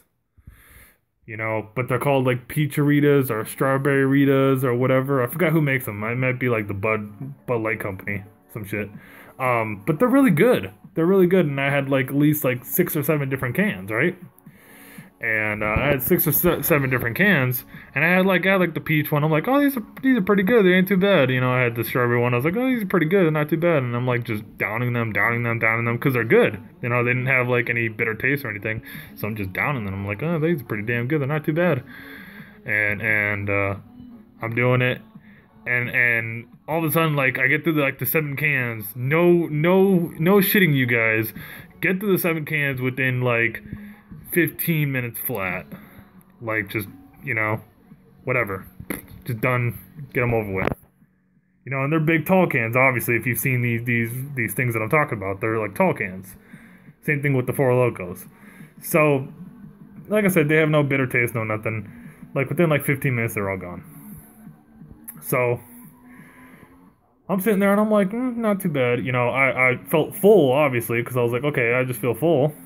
You know, so nothing really too new that I haven't experienced with drinking alcohol. But I was like, you know, I didn't expect anything. Say we'll give it like another 15 minutes.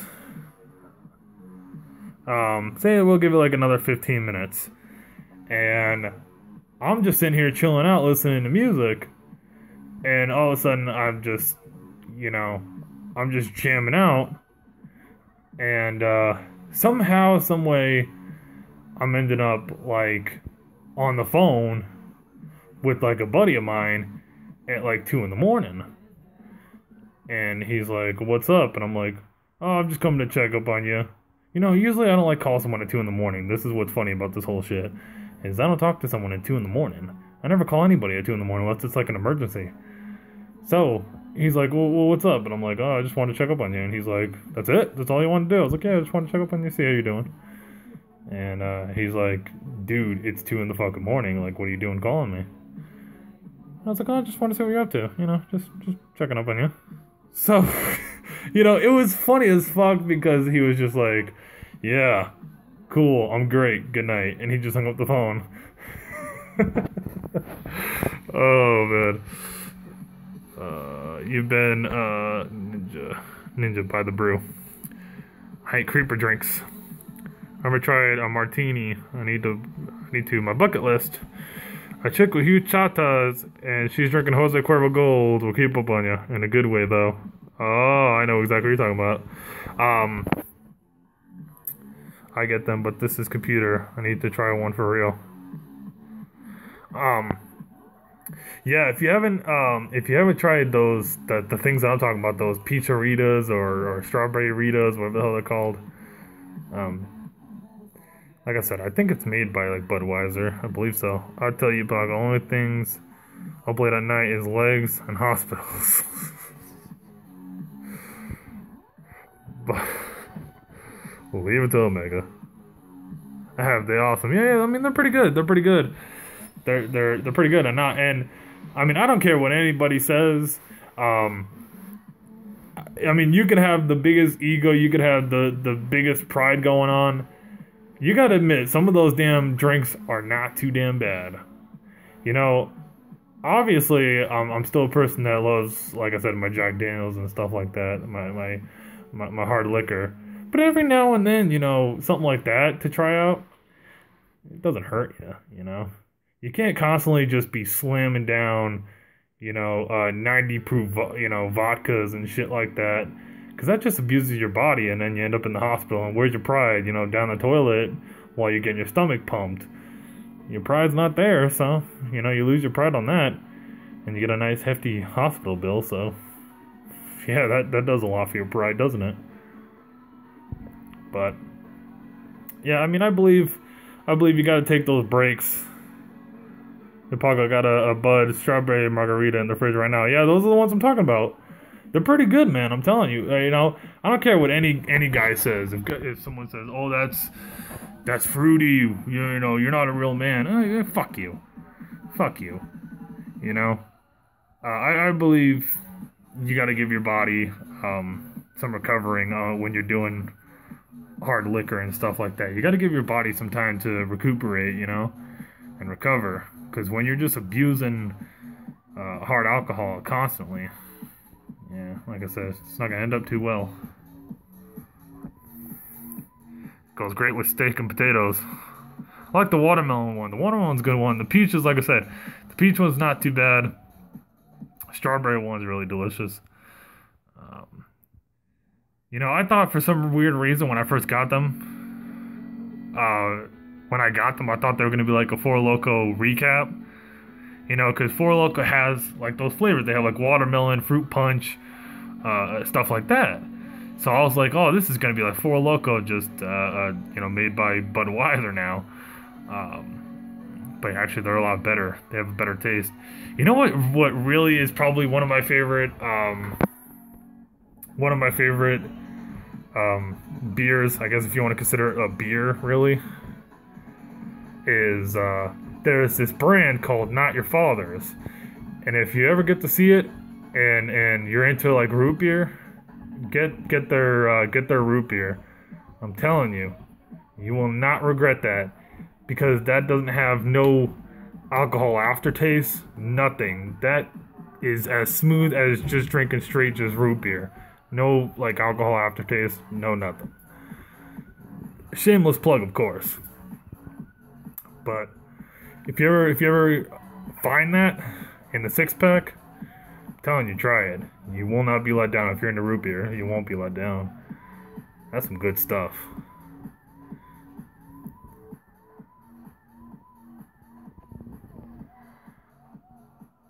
I love Peach Wonder. If we can get peach, okay, but my favorite is strawberry. You got a nice little buzz. Yeah, I mean the buzz is nice too. Yeah. I mean they're really good, aren't they, Omega? They're not too bad. The Not Your Father's root beer is pretty good. I know they had like a cherry cola or whatever. Oh, I'm telling you, Lulu, if you find them, like I said, you will not regret that. When you do try that, and you do enjoy it because it doesn't have an alcohol, like bitter kind of taste at the end, like some do. It's called Not Your Father's. The company's called Not Your Father's, and it's root beer, but it's alcohol, but it just doesn't taste like alcohol. I'd have to try that because I hate the taste of beer.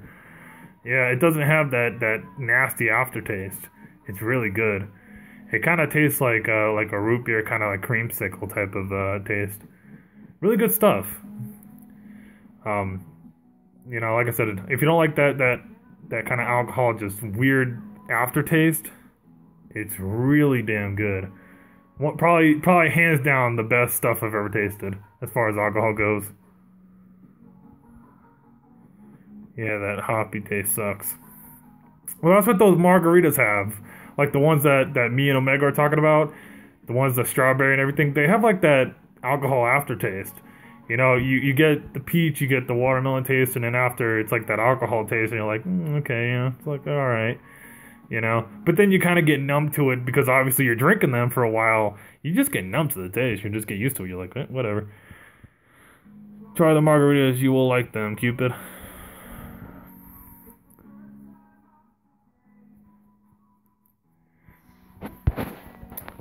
But yeah, here I'll pull it up for you guys for Cupid and for Lulu. I'll pull them up. Let me just put you guys down for a quick second,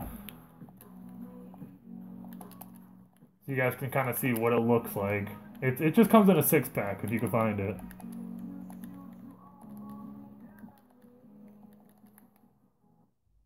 I'll pull it up for you guys real fast. Here it is.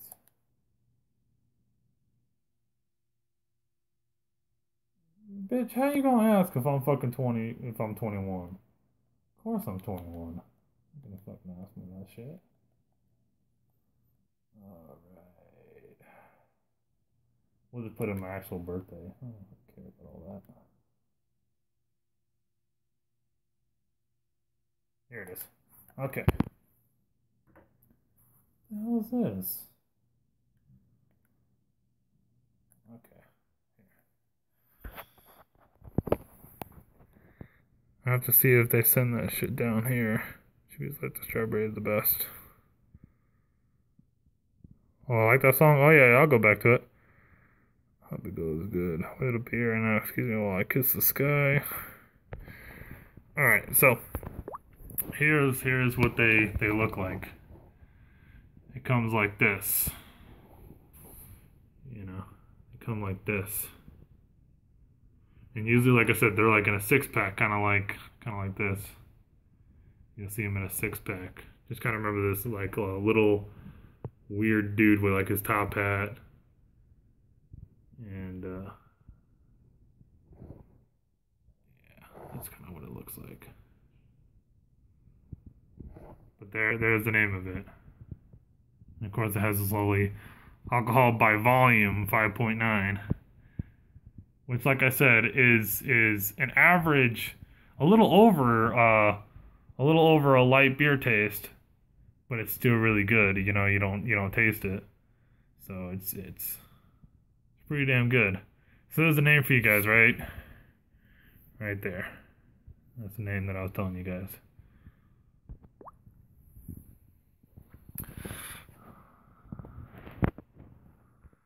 Okay, when I want to get drunk, bring some down with you, Paco. Okay. Same old Omega. Yeah, Omega. What's going on, A1?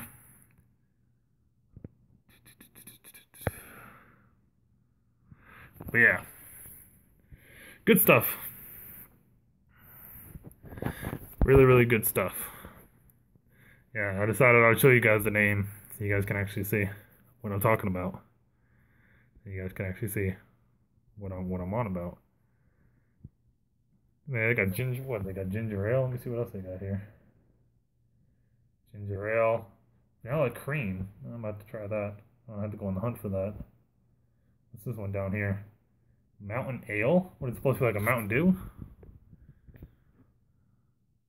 Cupid Strawberry is the best. Our lowest beer is 3.9. Yeah, that one's 5.9, so that's 2 up. Our lowest here, I think, is like a 5.5, and that's the light beers, I believe. No, actually, no. I think the light ones are exactly 5%, and then I think the normal ones are 5.5. So that one's a little higher, just a tiny bit higher than our average. Yeah, tiny bit higher than our average. I think the light ones are like 5, and then normal's like 5.5. No way, I didn't know. Thank you.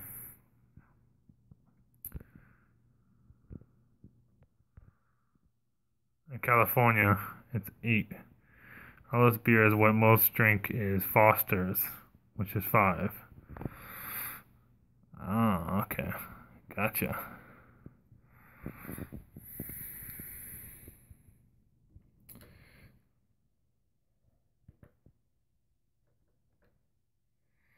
Alright. Go ahead and put you guys down. I'll put back on the music. Because I know Carolyn was liking the music. And it got switched up real fast.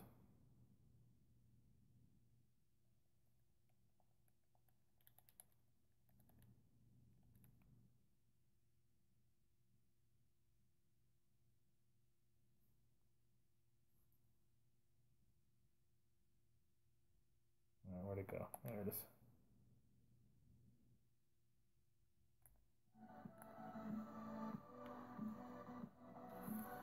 Alright. Alright, there we go. Our lowest beer is 2.9, not 3.9. Just Googled it.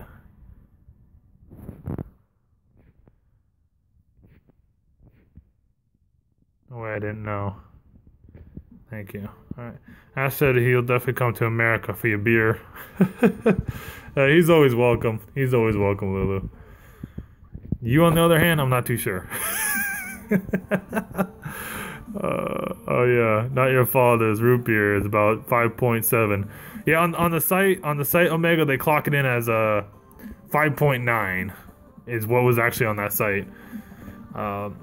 Okay, I love strawberries, so I would have to went with that flavor anyway when I do. Lowest is 2.9. Good taste. Sorry, I'm in and out of the stream. Got friends around. I thought, what the lowest? Nope, just Googled. Just looked on Google. Not yet. Like how he's always welcome. Fuckstick. Come to America for wasted. Yep. What's going on? Oh, yo. What's going on, Hungary? Where you live, Pago? I'm in Arizona. I'm right by Omega if he's in California, because I know he said something about California. I'm in Arizona. Yeah, I'm in Arizona. Trying to cook a roast dinner early. Ah, okay, yeah, trying to get dinner over. Gotcha. Birdie, congrats on 53 subs. I'm in South Carolina myself. Ah, okay, cool. Cali East Side, East y'all. You and Ash just go T-bar and I'll die of heat. Oh man, Lulu, you would be sweating your ass off. Oh man, it's terrible. The heat is unforgiving. Of course, we don't have humidity. That's the only plus side is we don't have humidity. But still, that dry heat will kill you if you're not careful. You get severe heat stroke from that. So yeah, I use up all of your air. Arizona's hot than a motherfucker. Somebody say food, pass it on. Yeah, right, Omega knows, yeah, Arizona's nothing to play with. Arizona will kill you. Arizona will kill you if you're not careful. It's a hot-ass state, man.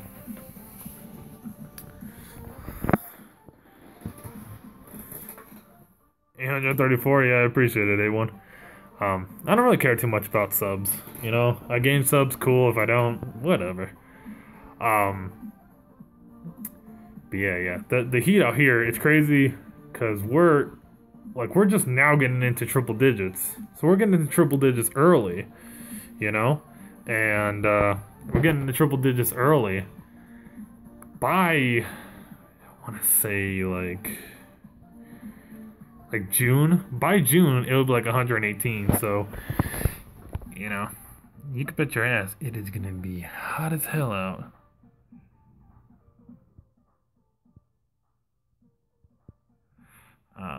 Titty bar better have AC or we out.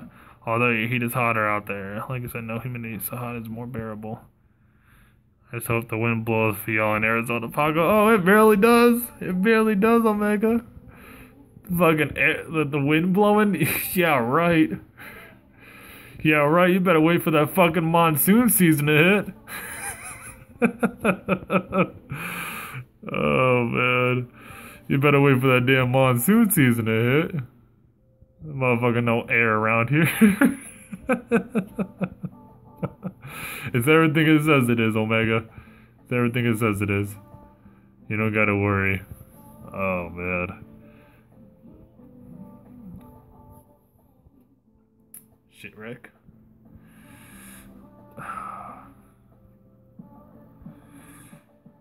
Oh yeah, although your heat is hotter out there, like you said, no humidity. Yeah, Brady. But it's kind of like having your oven constantly on and then standing in front of your oven. You know, not too pleasant.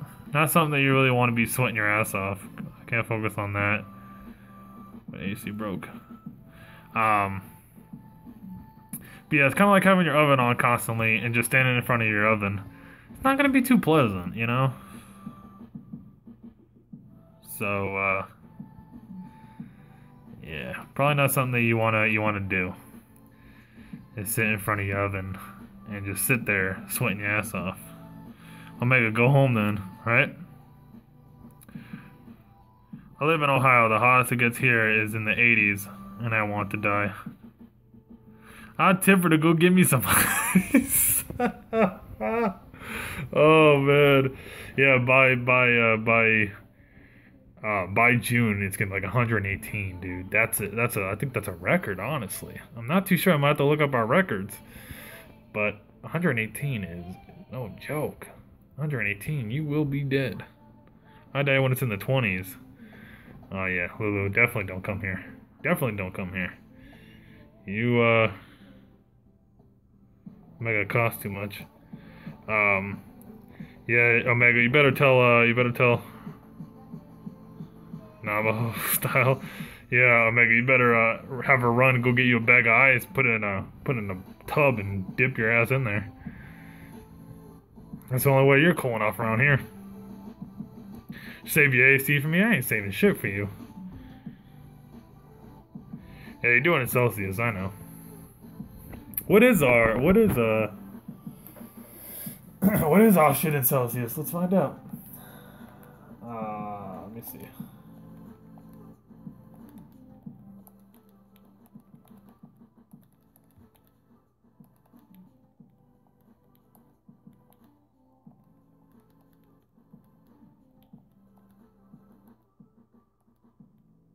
Let's see.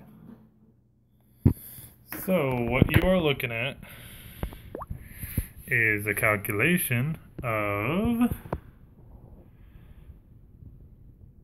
pretty much 48 degrees Celsius for you guys.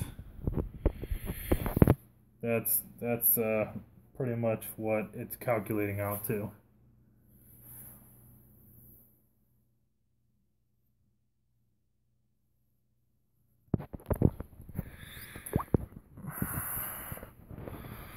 So pretty much 48 degrees Celsius is for you guys.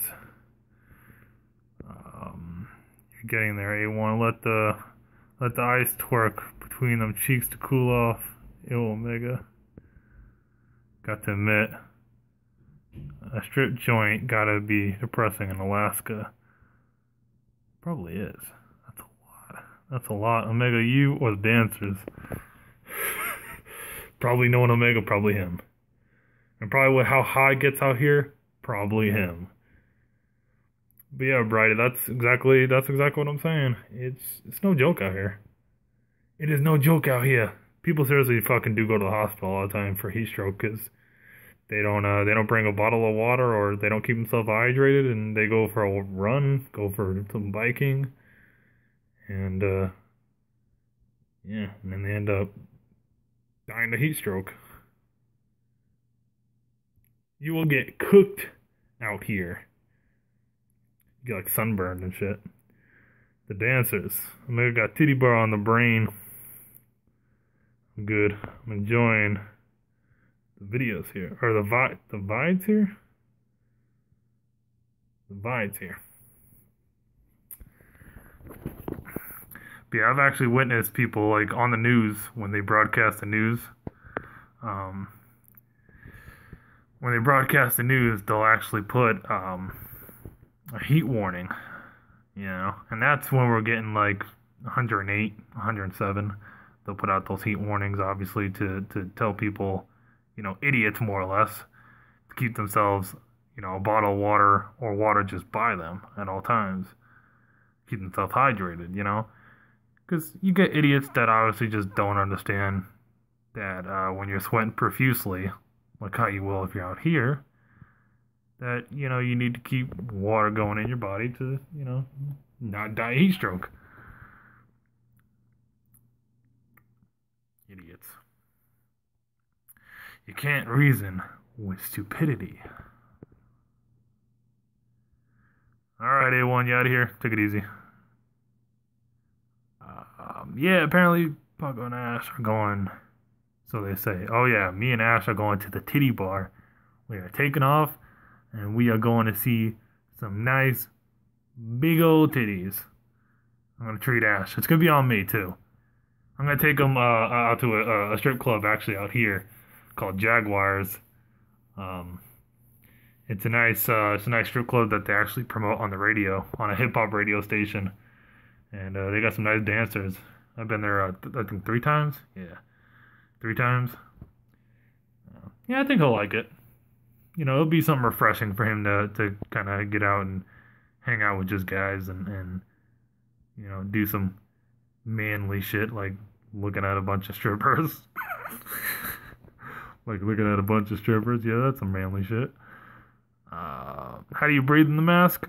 Well, Carolyn, I just kind of get used to it. I've worn masks for pretty much like half my life. Like Halloween was always one of my favorite holidays, and I always was like Michael Myers or one of the mass serial killers or whatever.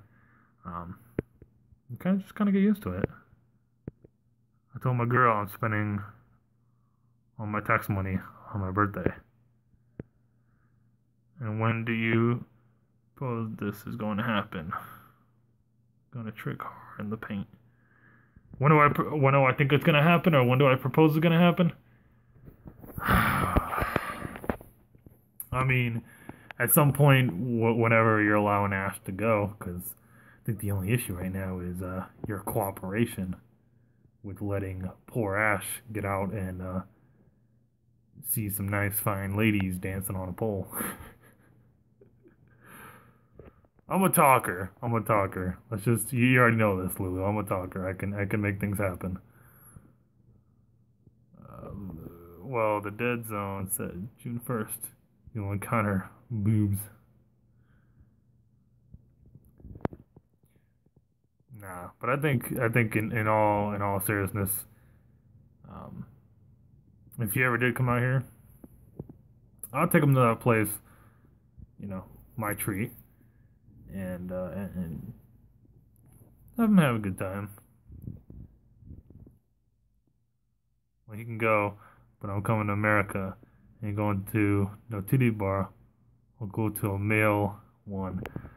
Alright, well, good luck with that, Lulu. Good luck finding one, because I don't know no male ones. I don't go to the male ones. So, you're kind of on your own. I'm taking off. I'm taking ass right to the one I'm talking about. You'll have to find your own male one. I don't go to the male ones. I don't deal with that. I'm sure there's one. Yeah. There probably is one somewhere. If you can find one on the way there, we'll drop you off and we'll give you the salute and take off. Why are you lying? I mean, I have to lie to at least keep my reputation fresh, don't I? Lulu, going to the Grapes bar. Yeah, she's going to the Dingleberry bar. But I gotta keep my reputation at least still intact, Lulu. I have to at least make people think that I don't go to the male bars. I already told you this. Like I told you this. I have to maintain a type of reputation that people don't think that I go to a male bar. I told you this. But somehow you're letting my secrets out when people don't need to know that I go to a male bar. You're gonna get rations from Mark Henry, aka sexual chocolate. Oh.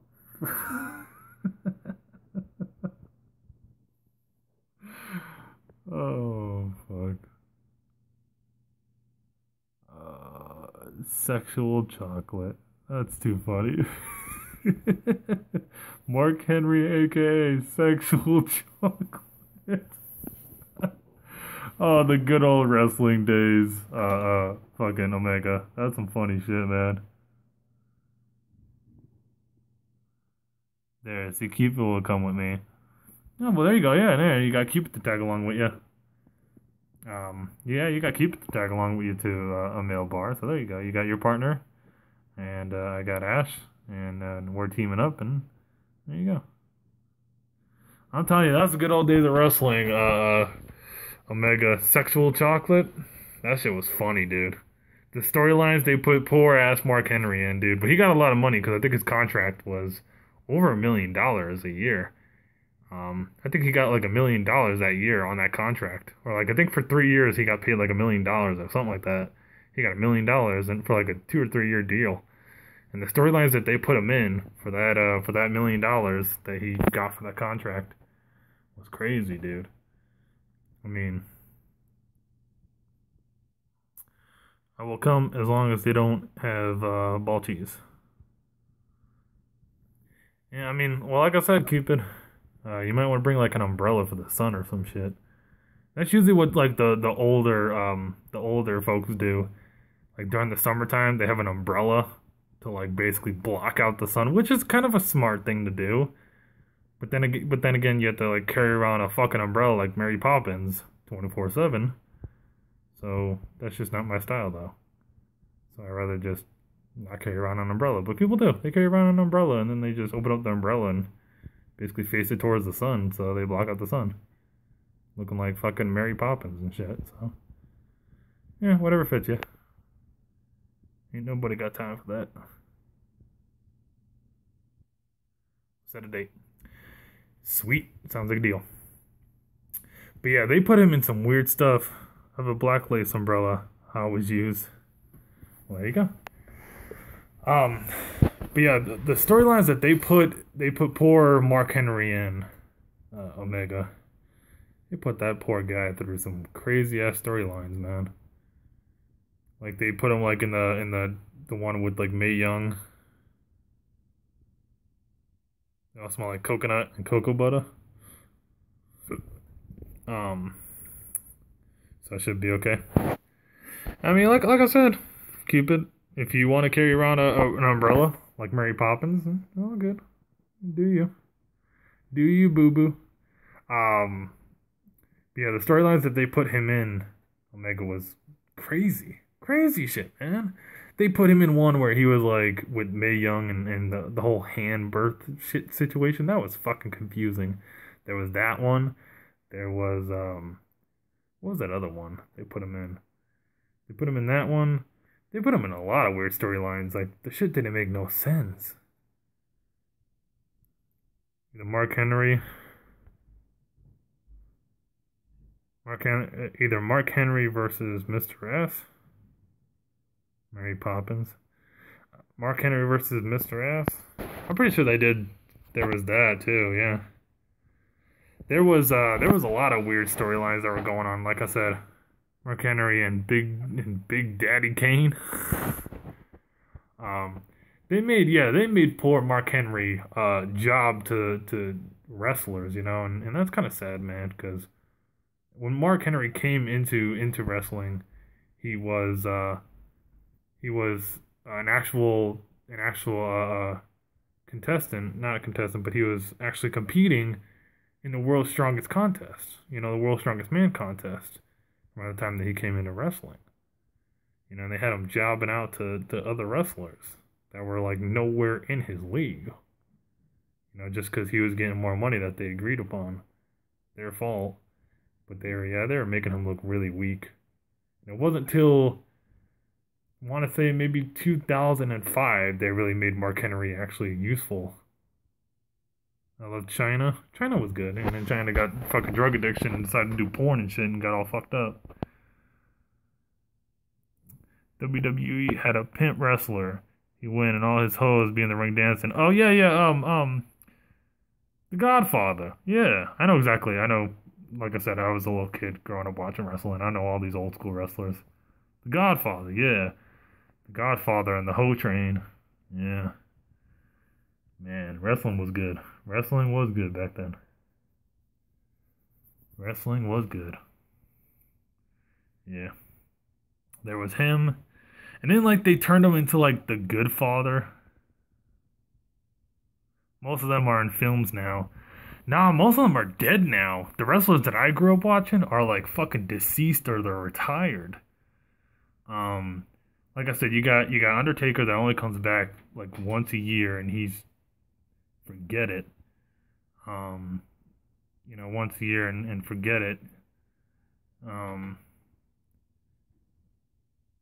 they they're forgot what I was gonna say. Oh, he comes back like once a year. Who else do you have? China's dead. Billy Gunn is, I think he's like on an independent circuit somewhere. The Godfather is the movie. No. There's a wrestler called The Godfather as well. Carolyn.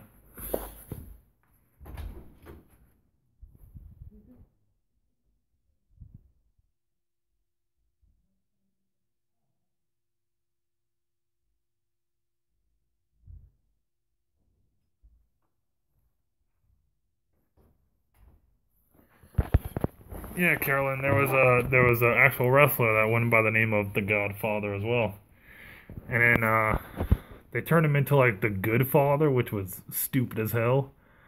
But yeah, most of the wrestlers that I grew up watching as a kid are like deceased. You know, they're dead. They passed. Um, yeah, I had seen her at the airport while she was going through that shit. And I just told, "Hey, you're beautiful with or without the drama." How did China die? China died of overdose, I believe. She died of her drug overdose. Yeah, she overdosed. Yeah, China died because of overdose. She passed away. Um. So no, but China's dead. Um. Triple H is like just he's in a really boring ass role from what I understand. Um. Godfather's retired. You got Taker that's only around once a year, and he's fucking so out of shape and he's so out of breath for being over 50 years old. You got Kane that looks like he's just, you got Kane that just is in dumbass roles. You got Billy Gunn, I think that's like on the super, he's on the independent circuit, but he's out of shape too. He's not even good at competing anymore. He's past his prime. Um, who else? I think Road Dogg's like a backstage agent for WWE somewhere. Um, who else? Like I said, most of the Attitude Era, like Stone Cold's retired, The Rock's in movies. Crazy. I'm telling you, wrestling has changed. I believe it was due to family and work. Then she tried to medicate it with porn. Road Dogg is the best. Yeah. Yeah, I mean, if you want to stop doing wrestling and go into the porn industry, hey, do what you want, do whatever you want. It's just it sucked that she got into drugs with the mix of that, you know. Um, that was really the downfall because I'm pretty sure there's a lot of women that started off in the porn industry and then went on to do wrestling. They actually did it backwards, but they weren't on drugs, obviously. So it's sad to see. It's sad to see that happened, but I mean that's how most wrestlers died. Hell, Viscera, which Omega's gonna know what I'm talking about. Viscera died of the fact that the dude was too fucking big. I think he died of overdose. No, he didn't die of overdose. He died of he died of a heart attack. It's like they're fragile in the sense we try to heal ourselves with shit that either aren't good or just not compatible. Yeah. I mean, look, Viscera got to over 500 pounds and he died of a heart attack. You know, that dude was huge towards the end of his career. I mean, huge. That dude was way past the man boobs phase. That guy is like, just, that was crazy. She went to porn for the money, then went to Japan to be an English teacher there, then came back here and overdosed. He got too big, but wasn't he on the juice, bro? Nah, I don't think Viscera was on the juice. At least not in his prime. In his prime when he was running Ministry with Undertaker and what was that other dude? He started with an M. That like weird looking motherfucker. Minion. That's it. That's that motherfucker's name. I mean, I don't think he was on the juice then. Even back when he was Mabel, with like the other wrestlers in the early '80s, in the early '90s and late '80s when he was Mabel too. I don't think he was on the juice, but to be that big and to be on the juice, nah, I don't think he was on the juice to be that fucking huge. I think that was just a huge. I don't know how the hell you get that big. I mean, he was always a big ass dude, but when he started wearing like the weird overalls and you saw like all his body fat and everything, I don't think he was like that the whole time. There was some extra shit going on with that. And that was a problem. Dude, I remember seeing that like what was that, 2006? Like 2006, 2007? I looked at that dude and I was like, who the fuck is this guy? I'm thinking it's like a new wrestler and shit. And I remember like looking at him and going, who the hell is that guy? Like that's because you always think like wrestling's all about physiques, you know? You look at someone like that and you're like, what the hell is up with that? That dude had like fat roll upon fat roll, and you're just wondering what the hell's going on. And then it turns out to find out that's fucking Viscera, and I'm like, holy shit, like what happened to this guy? And well, not too long into the new gimmick that he had with the revamped ECW, motherfucker dies of a heart attack. It's like, go figure. It's like, go figure. You can't be that big and not die of a heart attack. That's just, you're kind of, like, it's bound to happen because of you know, just because of, just the weight. The weight itself is a huge problem. It's either you're able to control it and get it under control to a decent amount, or in the end, it's just inevitable. You're gonna die of a heart attack. But yeah, it sucks to see all the older wrestlers. They're dying off so quickly. They're either dying of overdose, they're dying of heart attacks, or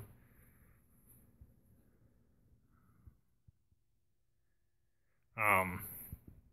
I mean, hell, look, they try to sweep the crisp and wash it underneath the rug, and I think he needed help, but they didn't want to help him. That's another thing. That's another thing that's really sad to see, man.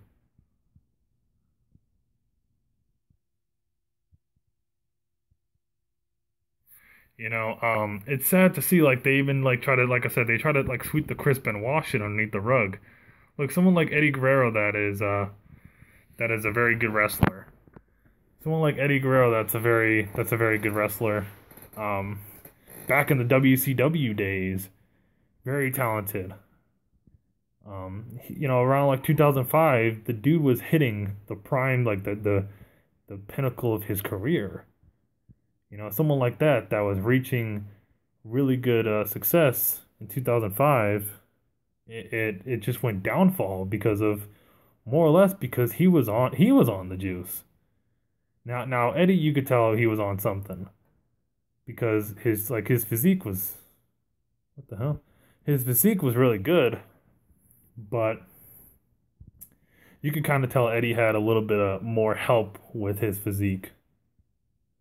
I was a big fan of hers. You don't have women wrestlers like her anymore. You got small chicks only there. The sex appeal for guys. Yeah, like 2000, I want to say 2000, either 15 or 16, China passed away. I don't know which one, 15 or 16. She passed away. She's only been dead for like, I think like 3 or 2 years. Nia Jax, oh, Nia Jax is a huge motherfucker. Not fat, but I mean, she's a big girl. Oh, it's 16, yeah, 2016. Okay, yeah. Yeah, she hasn't been deceased for that long. And I mean, and it's sad to say, but here's another one, Omega, and I think you kind of already know, but it's actually been, there's actually news reports and everything put out. Pretty soon, Vader's going too, man. Vader is heading out the door very, very soon too. I was like, that BBW's like Drake said. Um, you know, Another one was Vader. Like I said, Vader was is a really talented wrestler from Japan and shit, One of the big dudes, one of those big motherfuckers, Looks like a big ass tank. Um But I mean, he was very athletic for his size and everything, and slowly he's dying off, and he's gonna be dying pretty soon and passing away because his doctors forgot what it is Vader's suffering through. But the motherfucker's still wrestling in Independence. But he's suffering through something, and he's not gonna live much longer before he passes too. You know, from what I've heard. So, but that guy's still wrestling. I mean, he's gonna go out wrestling, I guess so. Yes, BBWs. I love a thick chick. You and me both, Cupid. You and me both. But yeah, he's kind of his life is kind of on a timer as well, from what I've known. That's crazy, you know. Vader from Japan and WCW and WWF with the rivalry with Kane was cool. You know, when you had Kane in his prime doing his thing, and then you had Nia Jax pin me anytime. I just tell my girl it's for the show. We gotta sell it. um, um, but you know, his rivalry that he had with Kane was good. I like the rivalry that Vader and Kane had. You know, where it was like two big ass motherfuckers. Um, that they did that one pay-per-view where it was Mask versus Mask, and Vader obviously lost because obviously they weren't gonna unmask Kane that early. I think it was only like a year into his career or something like that. They weren't gonna unmask him that quickly. See, obviously he knew where that was gonna go. But it was a really good build up to the feud and everything, up to the pay-per-view. Yeah, Omega's extra. Omega will say some funny shit to you. Um, hell, when I was a kid, I always thought fucking Trish Stratus was hot as shit. I mean, back when she was a blonde, that weird brunette shit she has going on now, it just doesn't look right. I just don't like her as a brunette. Back when she was the blonde chick, when she had the blonde hair, a lot more attractive. Then she leaves me for Brian Wyatt, the American Dragon. Brian Wyatt? You mean Brian Danielson? Lita? Yeah, Lita was another cool chick. I remember her teaming up with the Hardy Boys when she was with the stable of Matt and Jeff, and then when she went solo in the early 2000s too. And she went solo and had good feuds. Whoop, yep, that part, Paco. I knew you were gonna agree with me, Omega. I knew you were gonna agree with me. Um, yeah, Trish Stratus was a bad bitch, man. She was hot as fuck. Uh, that's just that weird brunette color that she has now. It just doesn't look right. For some reason, it's like the weirdest turn off. You look at it and you're like, what the hell? And you just look at it and you go, that's not how she should look. She should stick with the blonde hair. It works a lot better. Yeah. Trish Stratus is Canadian. Yeah, another Canadian. Go figure. Trish is hot, but better blonde. Yeah, I know. She's way better blonde. She's way hotter blonde. That weird brunette color is just, she looks awkward as hell looking like that. But yeah, Lita was a pretty attractive wrestler. Who else? What else could I really say, like, as far as like diva wise was like attractive? Um,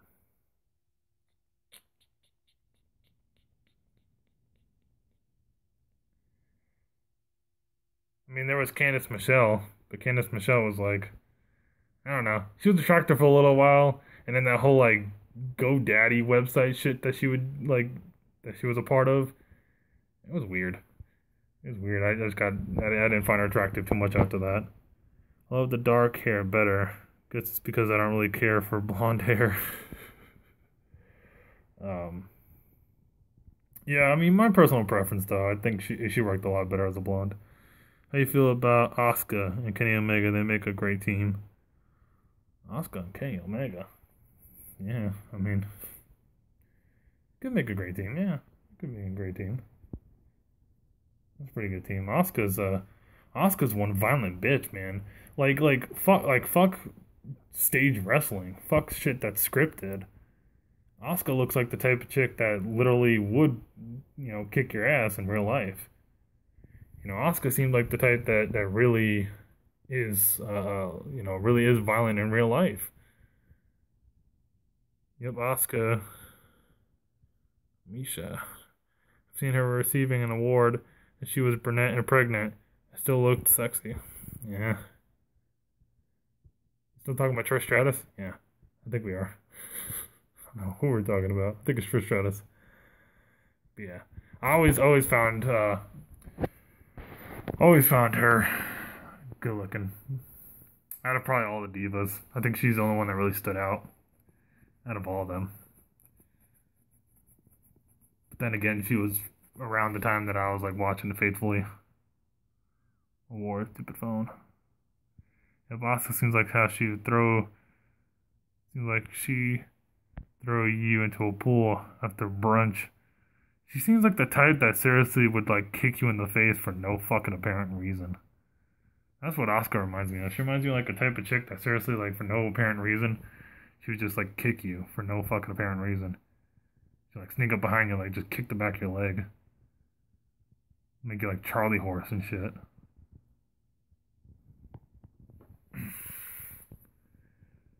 Random kick-off love, right? Just come out of nowhere and just like kick the shit out of the back of your hamstring. You're sitting there with Charlie Horse. You're like sitting there like, stop fucking playing. Well, let me get this music back on. Hold up. You're sitting there going, stop goddamn playing. Getting all mad.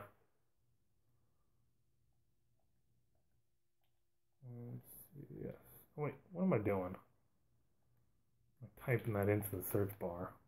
Well, not the search bar. I'm typing it into like the where you put in the site. Damn idiot. Yes, there we go.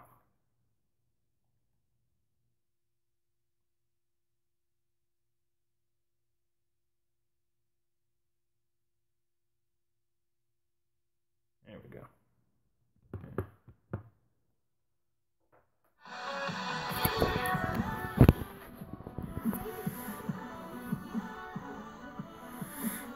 Oh yeah, no. I've moved on to UFC ever since like when I turned I think like 12 or 13. I got tired of wrestling.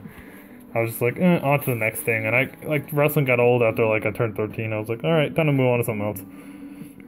And yeah, so I moved on to something else. I went somewhere else and I got into UFC. Holly Holmes. What did I say? What did I feel like? Cupid, you were gonna say Holly Holmes. Holly Holmes is cool. What's that women fucking that woman fighter? Forgot her name. Hold up.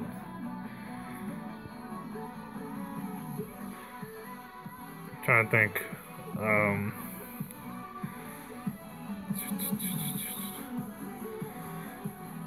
I don't know, a lot of the women in UFC, like, they look so, like, like, they got, like, a real, like, muscle kind of tone, like, they're really built, and for some weird reason, I don't find that too, like, attractive, like, when a chick's, like, all, like, buff looking.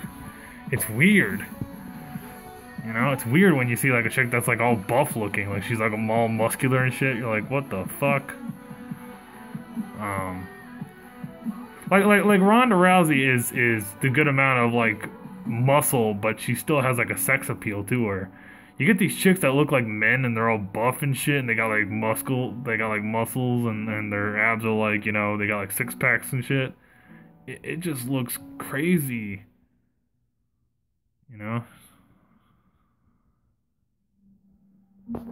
Just want a day, Cupid. I love your makeup. Connor made all that money only to have back to Uncle Sam for his freedom. Oh, nah, Omega. That fucking, what was that? That $300,000 he had to pay or whatever it was? That ain't nothing to Conor McGregor. Conor McGregor made millions on the Mayweather fight. the court date, the shit that he did on that bus when he destroyed that bus and to get, you know, to post bail, that ain't shit to him. What was that, 30 grand or 300 grand or some shit? That ain't nothing to him. That's fucking gas money to Conor McGregor. That ain't nothing to him. Let's be honest. I don't know, Cupid. I just always saw you as a Holly Holmes type of person. And I think you've actually said Holly Holmes before, if I remember correctly. I think you've already said Holly Holmes before, so I think I remember too. But yeah, what was it, 30 grand or 300 grand or something? Well, for his bail, I forgot what it was. That ain't nothing to him. Conor McGregor, Conor McGregor probably pisses out that fucking money in the toilet all the time. That ain't nothing to him. You know, that ain't hurting his pockets at all.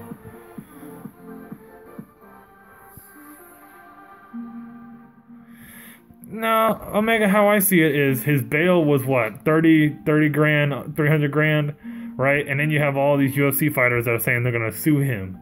Dude, all he has to do is bribe them with some money, and I guarantee you they'll drop lawsuits. I guarantee you they will drop all those lawsuits if he bribes them with money. All he has to do is bribe them with the right amount of money, and a lot of these fighters, they haven't seen even half of what Conor McGregor makes. You know, they've never seen that in their lifetime. And if he offers the right amount of money to some of these fighters, they'll drop those lawsuits so quick.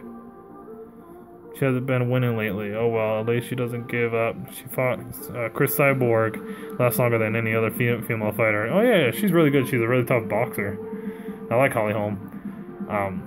But yeah, that's how I see it, Omega.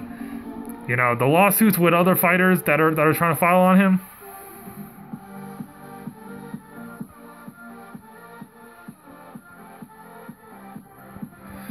Yeah, but I mean, how much do you really think that some of these lawsuits are going to go for?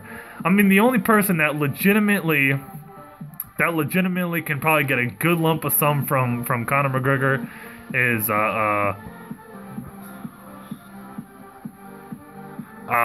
who's the fighter that got the glass in the eye? That was what the hell is that guy's name? The one that got the glass in the eye when he shattered the window. I forgot. Who's the damn fighter that got the glass in the eye when he shattered it? There was Ray Borg that got fucked up. But yeah, who was the other fighter that got like the glass in his eye when he shattered the bus window? He's the only guy that honestly, his lawsuit will honestly make major amount of money for him. That's the only fighter. Nobody else is going to get that much money. Nah, I don't think so. Conor McGregor is worth a lot of money. Conor McGregor's net worth is worth so much money. And to me, Omega, if they... Valentina. No, that's not who I'm talking about, Cupid. But no, if the UFC play this right, Omega... Yeah, Conor McGregor will never be over. Mental anguish. But I'm saying as far as a business and him as a fighter, that will never be over, Omega. I can put money on that. And if the UFC twists this and actually plays this out as a business, if you actually think about this, this could actually be something that can make the UFC a whole shit ton of money. If they could twist it the right way and get something going, you know, his next fight in the UFC could be worth a lot of fucking money in ticket sales.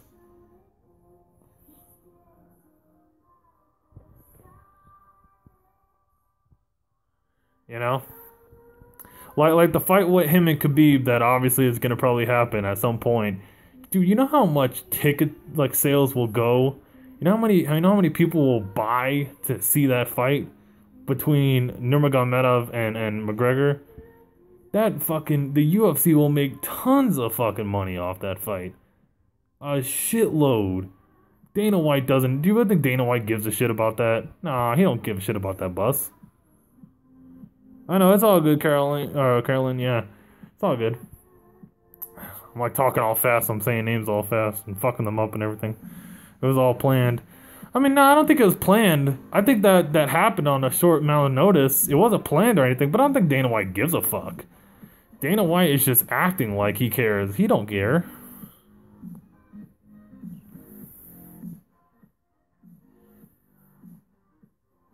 You know, he doesn't care. Dana White sits there, oh, I'm upset with Conor McGregor. Like, no, you're not. No, you're not, because you know Conor McGregor's going to make you a shit ton of money. He's going to make you a lot richer than you already are. So, it's not an issue. That's just how it is, though, Omega. I mean, they're going to twist this shit around, and the Khabib and Conor fight is going to be fucking through the roof in ticket sales. So, it ain't nothing. It ain't nothing to McGregor. It ain't nothing to Khabib. They'll fight. And Dana White, it ain't nothing to him when the money comes rolling in for the fight tickets, you know? It'll be nothing to him. He'll fucking forget about it. So, that's all I'm saying, man. This bus incident, I'm telling you right now, Omega, the lawsuits will go through. They'll get settled very quickly. And then it will turn into a Khabib and Conor fight. And the tickets will be through the fucking roof of ticket sales.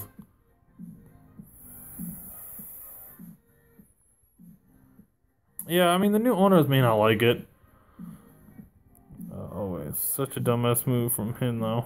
Oh, yeah.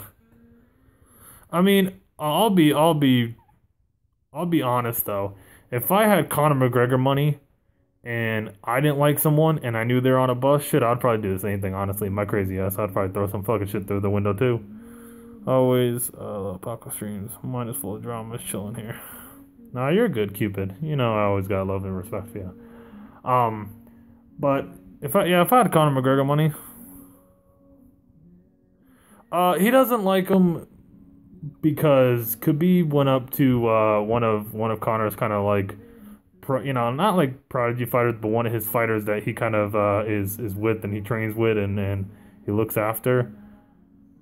UFC could be sending a message in the world: get enough money, you could put someone's career under the bus.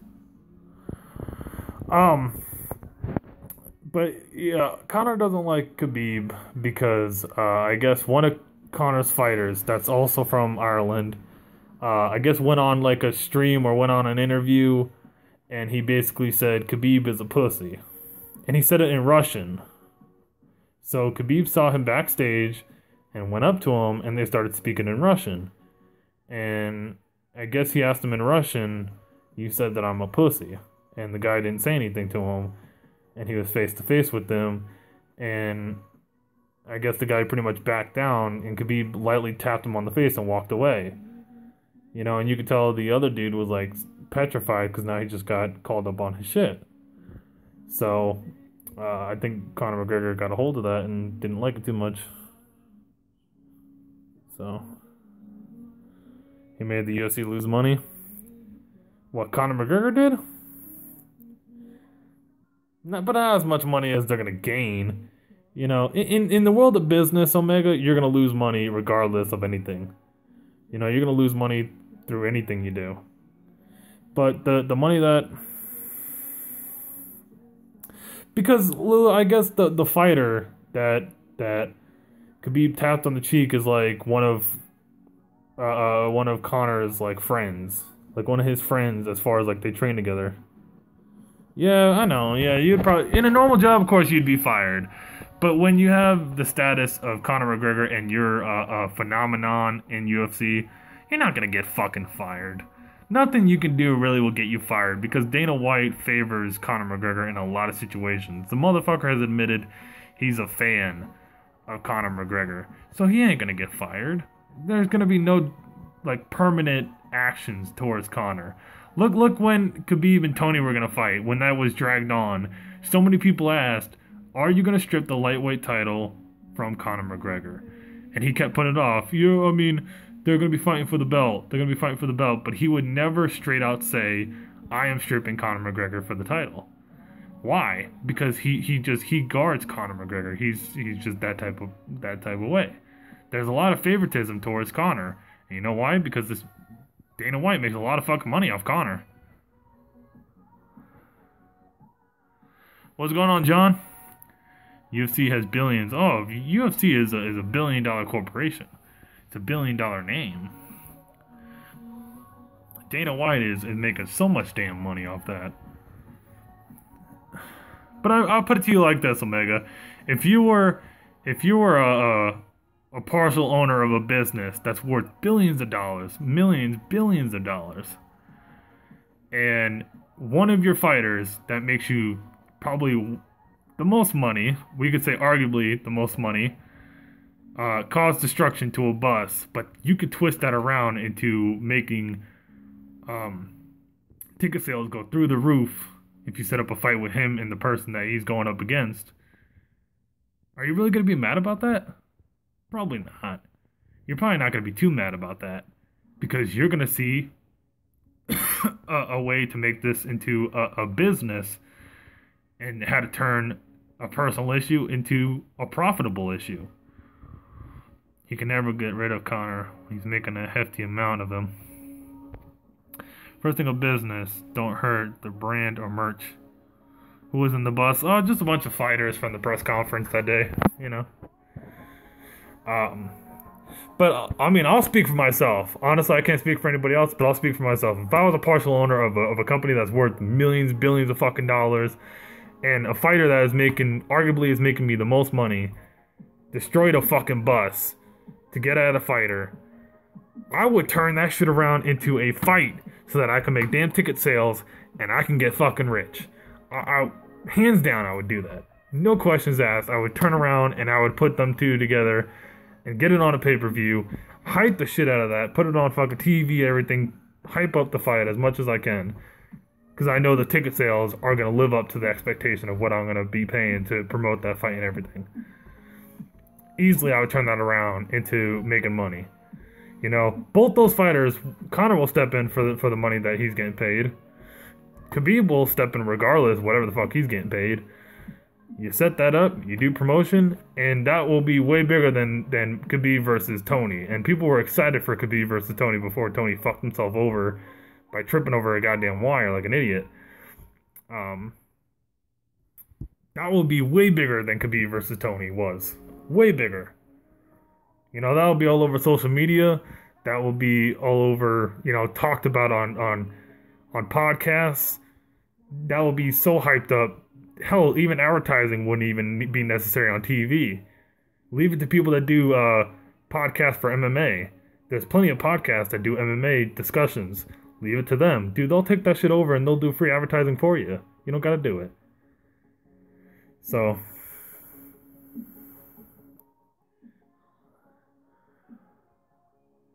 your actions will have consequences that will affect our owners and have our endorsements pull out. Well, yeah, there's always the chance of your endorsements pulling out and stopping a partner with you, and that's kind of the bad thing. That's kind of the bad thing. But like they say though, Omega, as crazy as it sounds, and as much as you may think it's crazy to believe, like they say, dude, money makes the world go round. Money truly makes the world go round. And if the money's right and the money's big enough, no one's gonna back out. No one's gonna back out. It's gonna be perfectly set. If the money is exactly right, no one will pull out. No endorsements will pull out, nothing. It will be perfectly set. You know? But if the money's not right, of course endorsements will pull out. You know, the UFC will be fucked.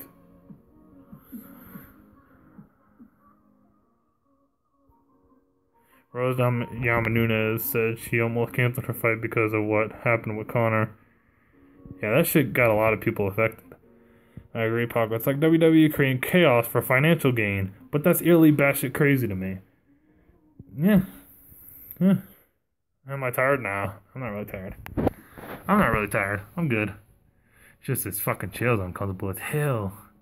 But yeah, besides that, I'm good. But of course, chaos brings in money. Chaos brings in so much money because people love violence. I am about to pass out. That means destruction comes before creation for the money. But that's what I'm saying. People love violence. People love violence. People love, you know, people thrive on violence. That's why UFC is so popular. I mean, it's a sport and it's a craft, but it's also like just let's be honest, it's motherfuckers hitting and kicking and you know submitting each other. It's violence at the end of the day. It is violence. So that's why the UFC has been so popular because of violence, because of fighting, and you know there's you can get you know your nose broken and you can get your jaw fucked up, and you know it is violence. So that's why the UFC is so popular, because you get feuds like Khabib and Conor, and these motherfuckers can't wait to get into a cage to bat each other's fucking faces in. But fighters should be safe outside the cages. Oh yeah, yeah, I know, and that's kind of just something that needs to be put under control and done something about.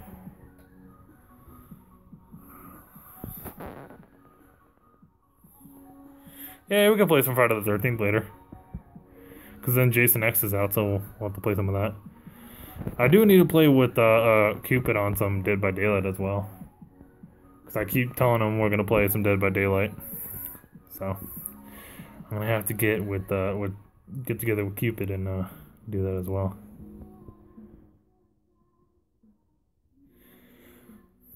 Yeah, I need to get Dead by Daylight. Dead by Daylight's awesome. I'm telling you. If you don't have Dead by Daylight, you're missing out. It's a really good game.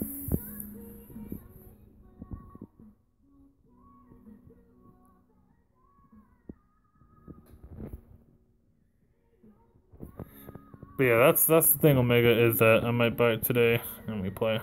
Well, cool. In that case, then we're gonna buy Cupid if Cupid's on, and we can do that. Like if police was there when Connor threw a temper tantrum, that could have ended in a tragedy over some shit talk. Yes, you do. That could have ended in tragedy over some shit talk.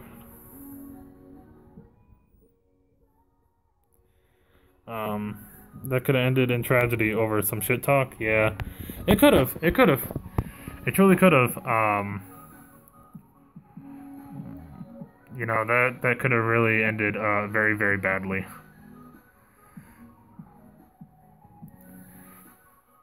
But thankfully it was just security, and you know, he got a warrant out for his arrest, and he turned himself in, and he got handcuffed and went through his trial and on and on and on.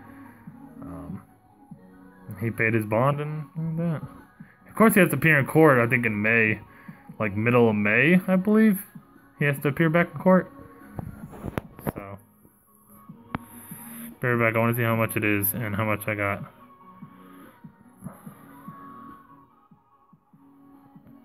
Okay, it's up to tonight. Alright, Cupid. I don't know if you're talking to me, but alright, Cupid. If you are talking to me. Yeah, I'm enjoying this second season of Telltale Batman. I've been streaming this. This stuff is this game's good.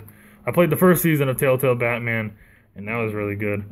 And then I got like one more season of this, and I'm done with this. So it's been a pretty damn good game. I might do multiple playthroughs of it just to kind of see other choices and what it does. But of course, I agree with you fully. Ticket sales went all the way up, Fat Joe style. You peeps don't have PayPal yet. Yeah, Carolyn. I don't really mess with PayPal too much. As far as like donation sites, I don't really mess with donation sites too much. You know, I know some people have asked why. I just don't really, you know, don't really do it. You know, some people do, and not really my thing. I see this as more of like just entertainment, you know? You get to sit here, you have entertainment, and you know, you get to enjoy yourself if you are enjoying yourself. I'm picking one to donate, but need a link. Well, someone wants to throw in their link, I mean, be my guest.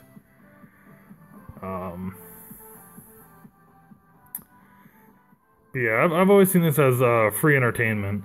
You know, you come in, you have a good time, and you have a good time, and you know, you enjoy yourself, and don't see it as a killing. Don't donate. Keep your money. I hate greedy live streamers.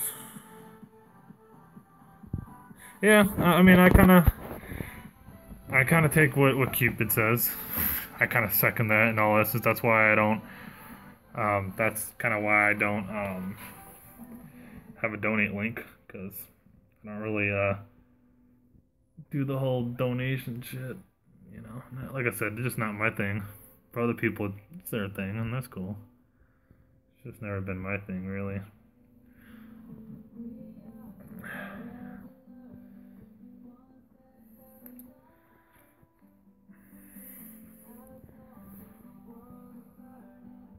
Right on, pimp. Hell yeah. Um, Sorry, trying to help. My bad. No, it's all good. No, it's all about Carolyn. I mean, you know, if you're wanting to help, that's good that you're a person that wants to help people. I mean, I'm not against people that want to help. I mean, yeah, I'm gonna buy it. We played tonight. I'll sit in the corner. No, you're all good, Carolyn. Like I said, it's just I think with some people that have like their donation links on the bottom, and they do that, like I don't know, you know, I think the whole concept of donating was meant for like if you're going through like a hard time, you know, like I don't know how to quite describe it. Just like you're going through a hard time, people can help you, but people have kind of taken that idea and they've twisted it to kind of get real greedy about shit. And you know, and I mean, I don't want to take anybody's money. Honestly, I'm not that person. I don't do the whole panhandling shit. I don't do that, you know. I'm just that's just not me. I've always been told to earn my money, obviously. And I actually said that, and one guy was like, "Oh yeah, you are earning your money. Your entertainment." And I'm like, "But like me doing this is not really me earning it." You know, when I actually work and I do my job, yeah, obviously I get my paychecks because I earn that. You know, I put in hard labor to earn that. You know, I'm working for a damn company. Of course, I earn that. You know, I'm working for a company. You should be damn paying me, but besides that, yeah. As far as like taking like individuals' money, I feel just so wrong about that. Even if I help you like say like move or something, people that try to give me money, I just feel so wrong taking their money, you know? I've always been like that even since I was a kid. I've just never liked taking people's money, you know? Don't apologize, honey. You're only trying to help people out. It's understandable. You are a sweetheart. I got mine up because of Ash, but if they donate, they donate. I'm not looking for donations. They get my friend, but I try to help. I donated. Someone got donated $450 the other day. Yeah. I mean, like I said, me personally, I just feel so wrong taking people's money, you know? Oh, I think I know who you're talking about, Cupid. I think I know exactly what you're talking about. Um, yeah, and I mean, and that's all I ask out of you, Carolyn, is that people are loyal to me. That's all I honestly want is people that enjoy watching me, that you know, want to be here, that like the conversations that I bring to the table. That's all I really want out of this whole thing. You know, as long as I have a really good fan base, a really good amount of people that like watching me and come here to have a good conversation and just, you know, talk about whatever, I'm good. I'm good. You know, like I said, that's what I have a job for. That's what I work for. I work to make money. I don't sit here and stream for almost 3 hours hoping that someone's gonna give me some money. Like, yeah, I'm not that type of person. Others can be like that. That's all good. It's just that's out of my character. That's my favorite pastime. Give me your money. You know, if they big, I don't do it. Yeah. I mean, and I appreciate Carolyn. I appreciate you wanting to really help people out, sweetheart. I mean, I think you're a really kind-hearted person, and that's one of a kind. That's very hard to find these days. You know, people like you are not easy to come by. So, you know, you are a kind person to want to help somebody out. So yeah, you don't have to apologize. You don't have to feel sorry or anything. It's, you know, nothing like that. I know I don't come into every live stream. I try, as we always, play something. But you have not asked for nothing. Yeah, I know, Carolyn. Because I was raised to be that way. When I was a little kid, here's a little backstory. Back when I was a much younger Paco, people are going to get that because my PSN is young Paco, but anyway, people are going to get that. Back when I was a younger Paco, and I was a little Paco, and I wasn't such a big Paco, Mama Paco always said to me, don't ever be a beggar. Don't ever ask people for money. You know, always have pride, always have hold your chin up high, and you earn it. You earn anything that you get in life. You don't get it handed to you. You know? Mama Paco told me this at a very young age. Mama Paco told me, you earn everything you get. It's not going to be handed to you. Do you understand what I'm saying to you, son? I said, yeah, I understand what you're saying. She said, okay. She said, you know, you have to earn everything. You have to do it the hard way. You have to break your back. You have to do the hard labor. Because without doing the hard labor, nothing that you ever get in life is going to be worth it. You're not going to feel like you earned it. And, you know, Mama Paco also had this weird theory that also if I ever became a beggar and didn't listen to her words, Mama Paco had what is called the leather belt. And see, the leather belt is something that Mama Paco would put around her hand and hit me with. Now Lulu knows about Mama Paco because she got to hear lovely Mama Paco when she came to visit me one day. And yeah, Mama Paco believes in a big leather belt that she puts around her hand, and you know, and if little Paco didn't listen,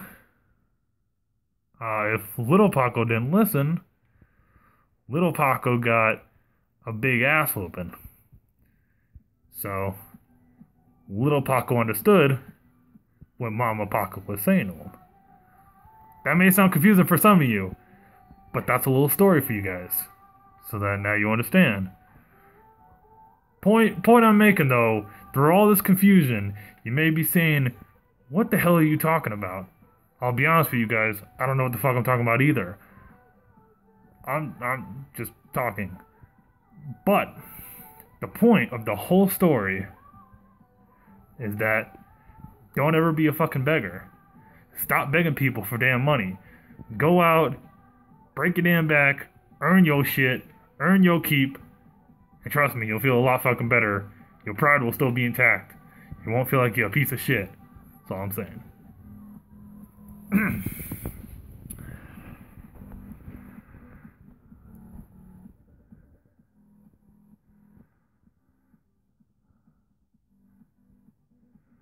I do notifications on for you though, Paco. People like, oh, I appreciate it, Cupid. Because I knew you did that. You did that thing on the stream. I decided I would do it back. What's going on, Joker? Caroline, you're too sweet. Your personality and attitude is as beautiful as you. I'm still here just dyeing Tiff's hair. I have always been a giver, never a taker. I babysit 8 hours a day for a week, and they wanted to give me $100 a week. I said no, too much. My dad said, son, begging is lame, but if they say here, say no, only once. Yeah, I can't break my back. I need it for work and knock my girl ankle loose.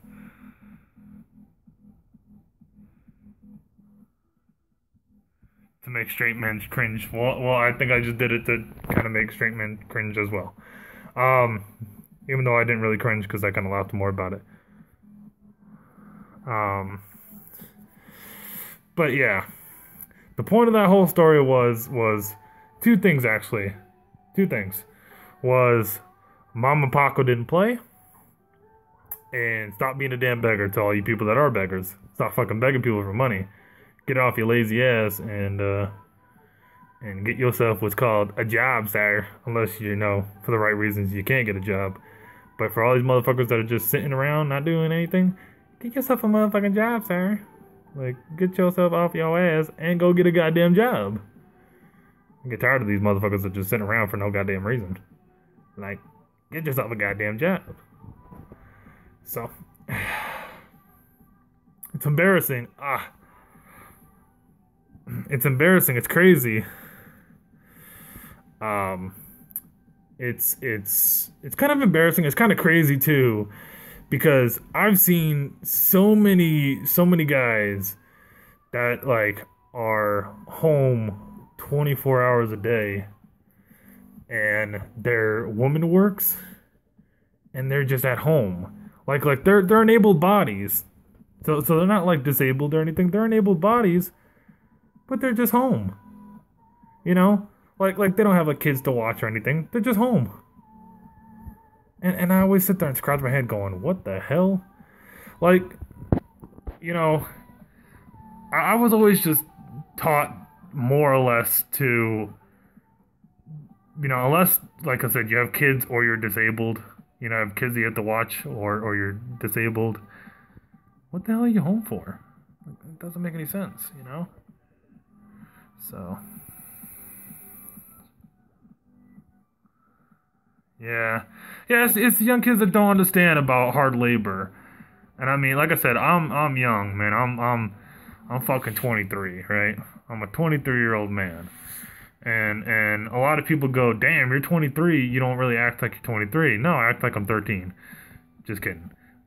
But it's just the fact that people go, you know, you're 23, but you don't act like you're 23. Yeah, because like I said, I owe that a lot back to Mama Paco, you know?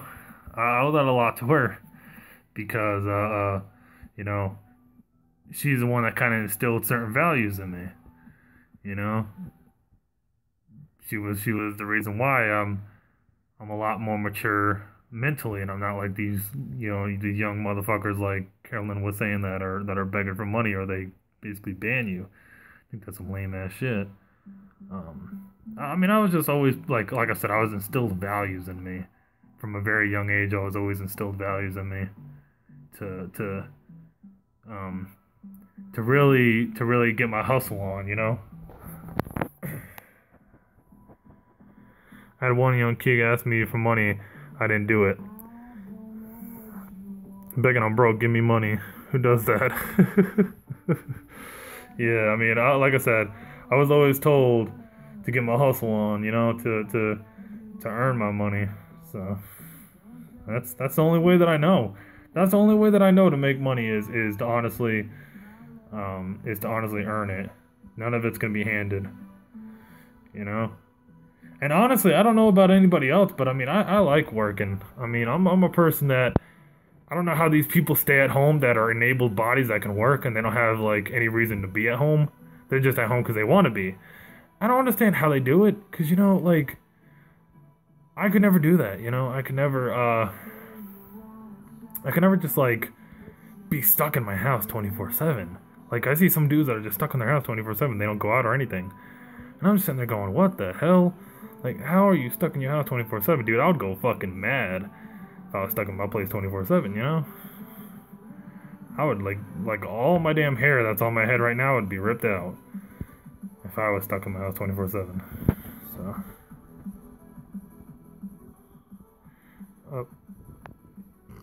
$1, make Mr. American holla, Chinese voice. I know who to help. Love long time. Ooh, wonder who you're on about, Paco. I don't know. Who do you think I'm on about? I'm not really on about anybody, to be honest. I'm just saying, I've seen many people like that, and I don't know how the hell they stay at home like that. Cupid asked him, I would donate for sure. People are gonna make me work for that money. So yeah, I mean, like I said, all the hair that's on my head right now, and quite a lot, would be pulled out. You know, strand by strand if I was stuck. So, work it on makeup. You know, it would just, I'd be going mad. I'd be going mad doing that. Twerk Cupid, I'll send dollars. I'll send dollars. Oh man. Now people are getting paid to twerk and shit. What the hell has this stream came to? It is a joke on, my friend says it a lot. Sucky sucky $5. What the hell has this stream came to? It was a normal conversation about just working to earn money, and now we're talking about twerking for money and sucking dick for money. What the hell has this stream turned into? Wow. Yes, Omega bitch. You better work and twerk. Like, what's to stop you from keep saying that? Yeah, no, I'm giving you guys all a hard time. I just laugh at how, like, the conversation just suddenly took a turn out of nowhere. He was talking about, like, actually earning your money, and then all of a sudden people are like, oh, twerk for money. It's like a weird just way it just turned. The conversation just went totally left. I blame Chibi for that twerking for dollars. Yeah, because Cupid would know about twerking for money. I'm pretty sure he does it on the side. See, they say Texas get heard wrong.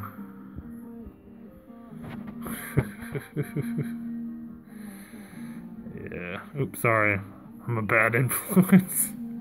You're a bad influence on me. Cupid, how dare you? You're a bad influence on me. Now instead of actually wanting to work, now I'm on a street corner twerking with a box by me for change.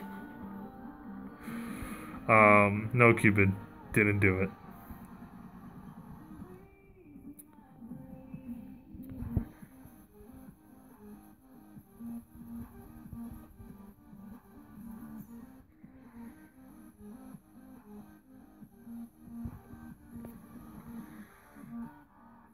Yeah, Cupid's a bad influence, guys. Don't ever listen to what Cupid says. He's a bad influence. I'm telling you, he's a bad influence. Don't listen. Stay at home while wife works. I never understood that. I never understood that. Like, as a guy that has so much pride, the music that I play is like a constant stream, Cupid. But when it gets uploaded, it won't copyright in the music. So this is like copyright-free music that plays. I just play it just so I don't have to go through the whole copyright bullshit. What was I even saying? I forgot now. Oh yeah, I like for a guy that has like a lot of pride, I'd feel weird if I was married and my wife was working and I was able to work but just chose not to. I'd feel like that's weird, you know? Like I would just feel strange, you know, not working. You missed my comment, Paco. Did I? No, Cupid didn't do it. I read that. See, they say Texas get heard wrong. No, I read all your comments. This from a guy wondering, is it strippers in heaven? This from a guy wondering, is it strippers in heaven? I'm too innocent. Are there strippers in heaven? Fucking hat. I'm wondering, is there strippers in heaven though? It's a really good question. I wonder. Are there strippers in heaven? Well, the world may never know. I feel like it's that, one lollipop commercial. Texas get heard wrong? Is that like one of those, like, those things where you fuck with me? Cause like, it's like heard wrong, but it's really read wrong. So you messed with me. Yeah, I think you messed with me. I think, yeah, okay. Yeah, you messed with me. I gotcha. I gotcha. You pulled a fast one. I gotcha. Yeah, you got me. No, you. I'm not.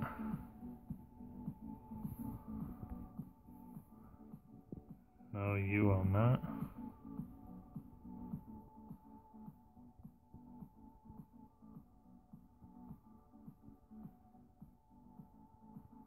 I'm confused. Missing, I don't. Oh, okay. Texas get heard wrong?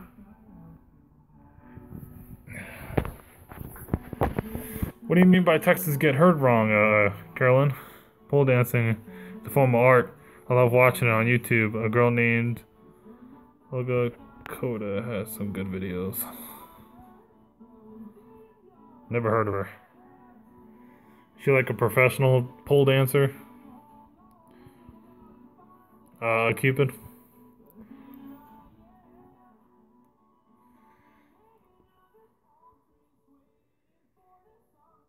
Look her up.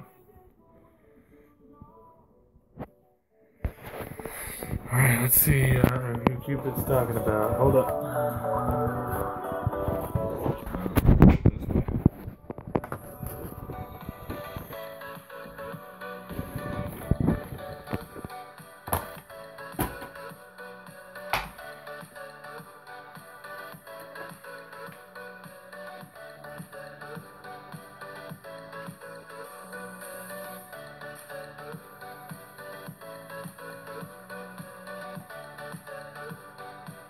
Let's see what Cupid is talking about.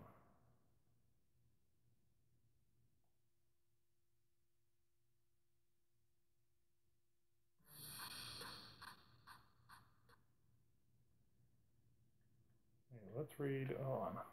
Go back.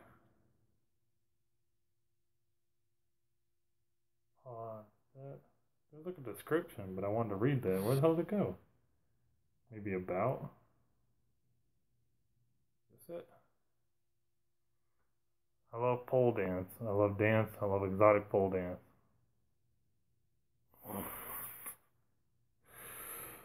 Oh, goodness. Looks fancy. I'll give you that, Cupid. I sub to her. I'm 100. Some of them do, though. I got kicked out of streaming because of mods. I'm legit. Hello. Right? Videos play copyright music, though. I'm 100. Some of them do, though. I got kicked out of streaming because of mods.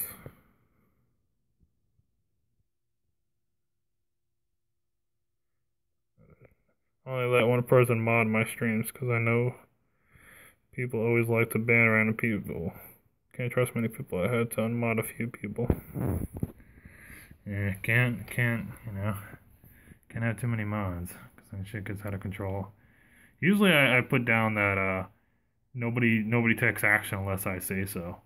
So like that kind of like then you can kind of know who can actually follow that and who just can't follow that.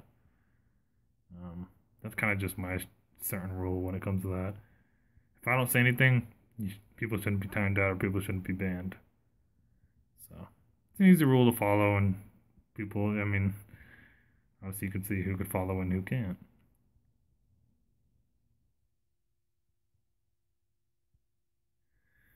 So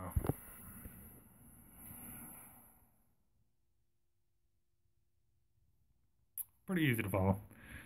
When do I get to be mod Pago? Joking. No. I'm gonna make you mod right after this stream.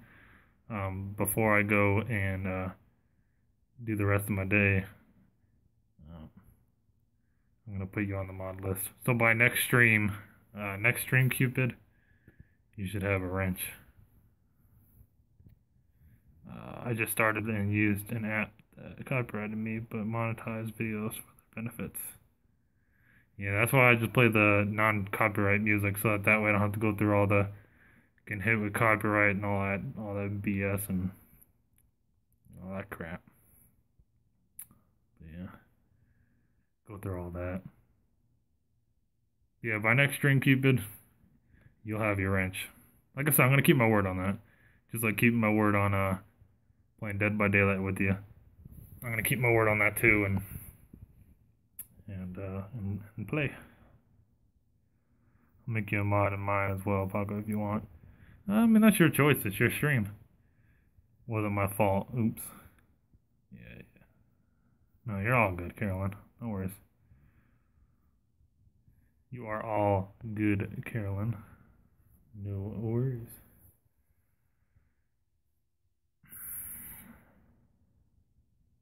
I will. Well, I appreciate it, Cupid. Thank you. What's that thing you call me? Senpai? I think you called me? Something like that? Senpai? Yeah. Yeah. I don't know any Japanese, so I'm just gonna pretend like that I know what that means. You're someone I trust? Well, I appreciate it. Wait, where the... Oh, it was right down there. Never mind. I don't know this yet, but when I figure it out, watch out then. Yeah. Pago Senpai. I don't know what the hell Senpai means, because I don't speak... I think it's Japanese. I don't speak Japanese. I don't know what the hell Senpai means. I'm just gonna pretend like I do. And pretend like I'm honored that you call me that. No idea what the hell it means, though. I'm just gonna act like I do know. And say thank you. Even though I don't know what the hell it means. No idea.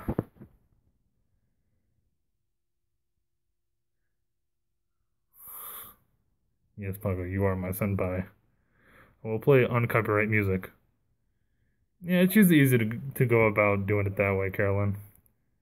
Like I said, then you don't have to deal with all again hit with copyright, and then you have to try to remove the music, and that way if like people want to go back and watch it, they can go back and watch it. And it's not restricted, and you don't have to deal with all that crap. So it's easier that way. It's a lot easier that way. You don't have to really deal with people like restricting being able to watch the stream back if they want to watch it or whatnot.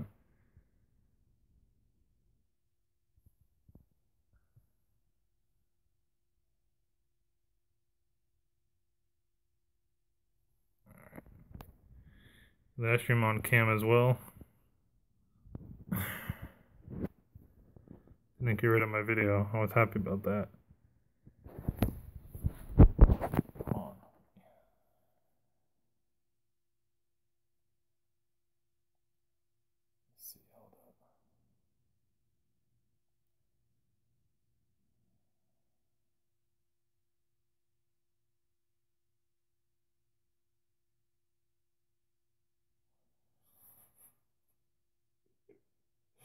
What does my thing even say? Oh man. I don't even know what the hell my thing even says. We're gonna have to figure out what it does say though. Green hair. Just now got mint green hair. Okay, I gotta figure out what it does say though. Because I want to see what the hell this person's even talking about.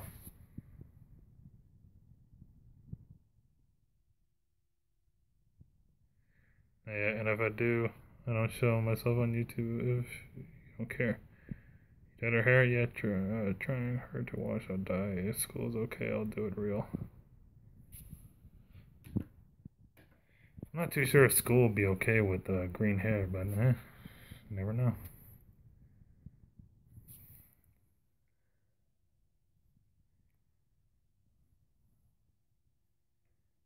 Never know. Wait, oh, did that work?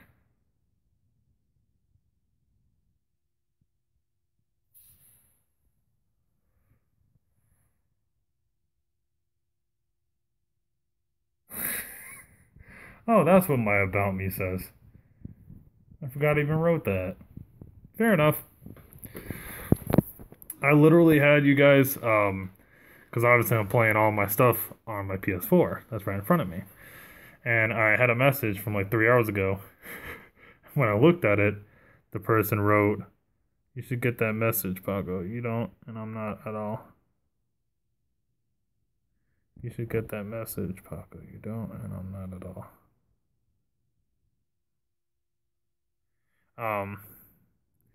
Yeah, I don't really care, Carolyn. If you don't wanna show yourself, I'll say show your face. Boo.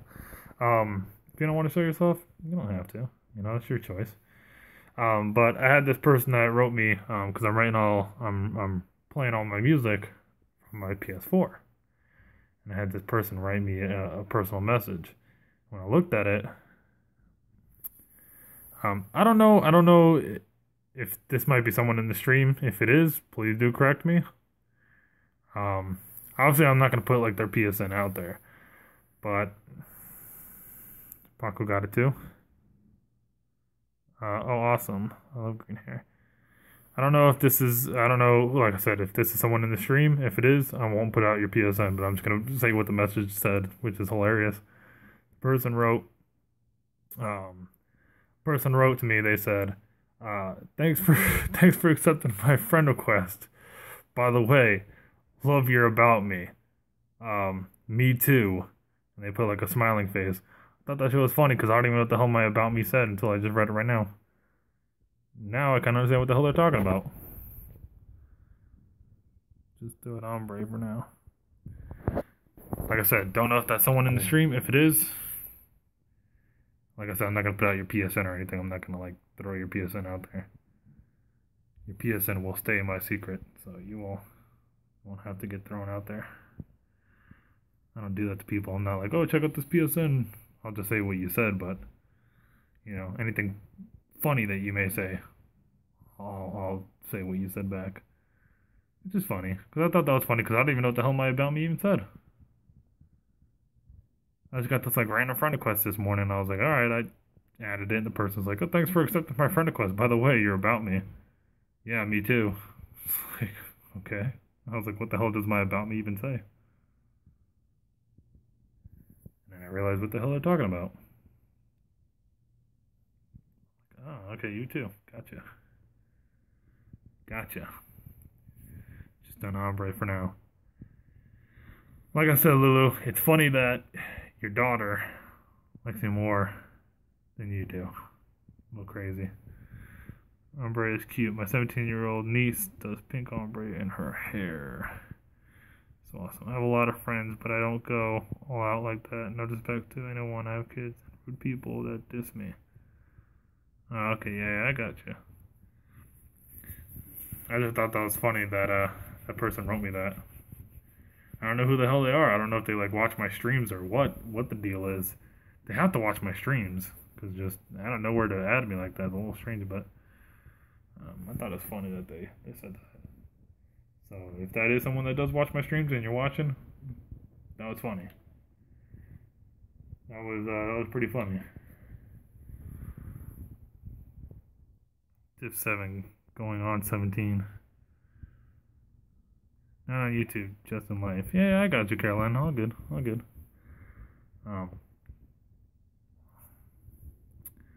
All good. Yeah, honey, lots of rude people on here, but they're just little keyboard warriors. Yeah, Caroline, I wouldn't really worry about them. You know, I wouldn't let them really get to you, because that's their main objective is they're gonna try to put you down, and if they have an easy way to put you down, it's just they're gonna, you know, they're gonna take advantage of that easy way. So that's pretty much what it is.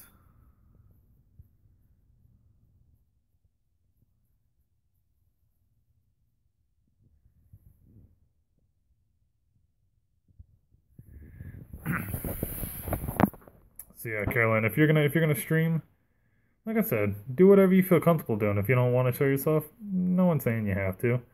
People will you know, trolls will come in and kind of mock you because of that. But like I said, it's just their objective is to bring you down, and you can't really let them bring you down because obviously they don't know you. They don't know you in any personal way or anything like that. So we just not really see it as a bother.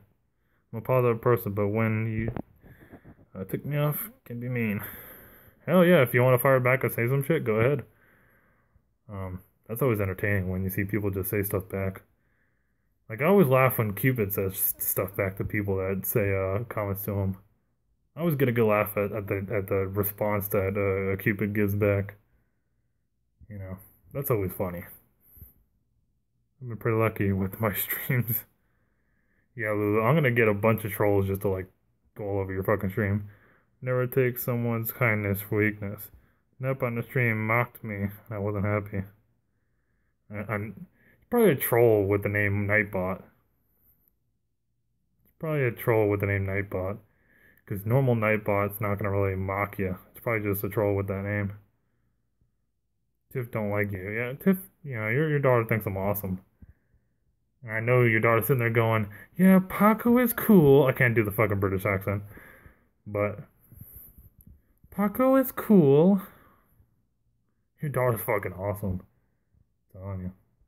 Your daughter's way cooler than you, Lulu. I'm telling you by miles.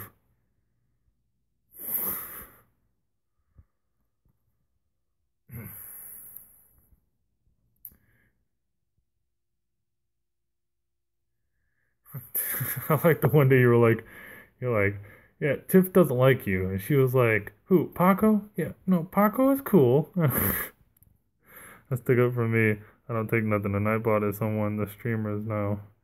No, it's probably a troll, because like I said, normal Nightbot, the automatic Nightbot doesn't do any of that mocking. It's probably a troll with the name Nightbot that's trying to like mock how Nightbot does things.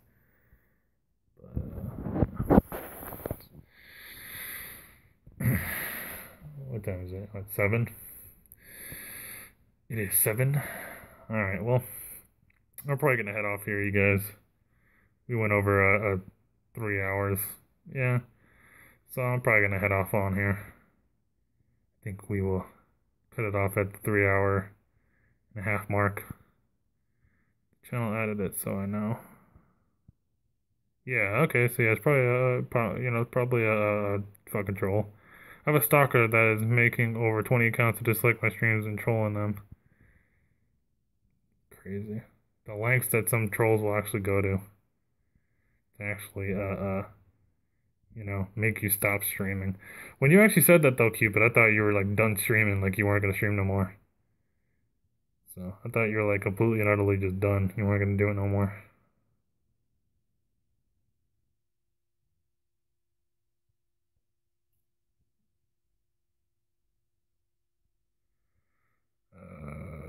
His girlfriend who don't like what you say. Seeing you, people in here. Yeah, absolutely, Cupid. No, I'll never be done. Never, never will I be done.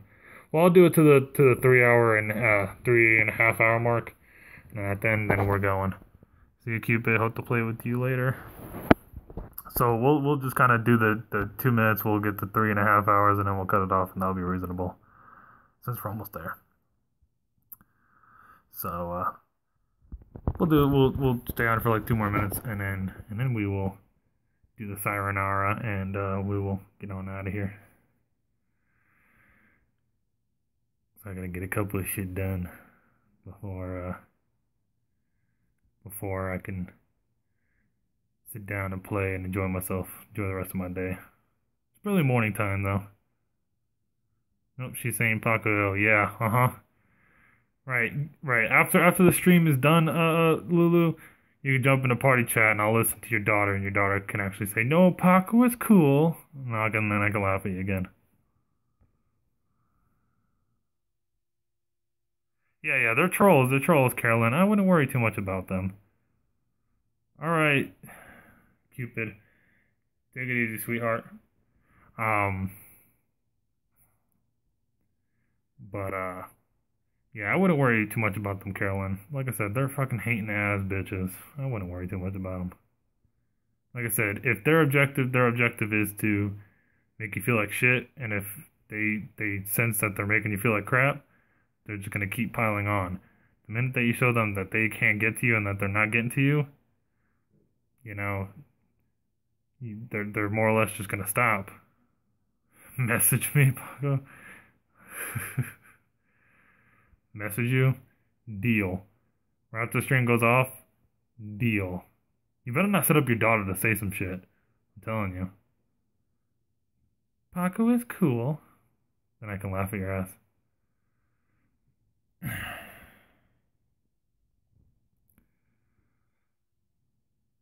More troll bots. Yeah. But alright, guys. I'm gonna head on out. It's been been the 3.5 hour mark.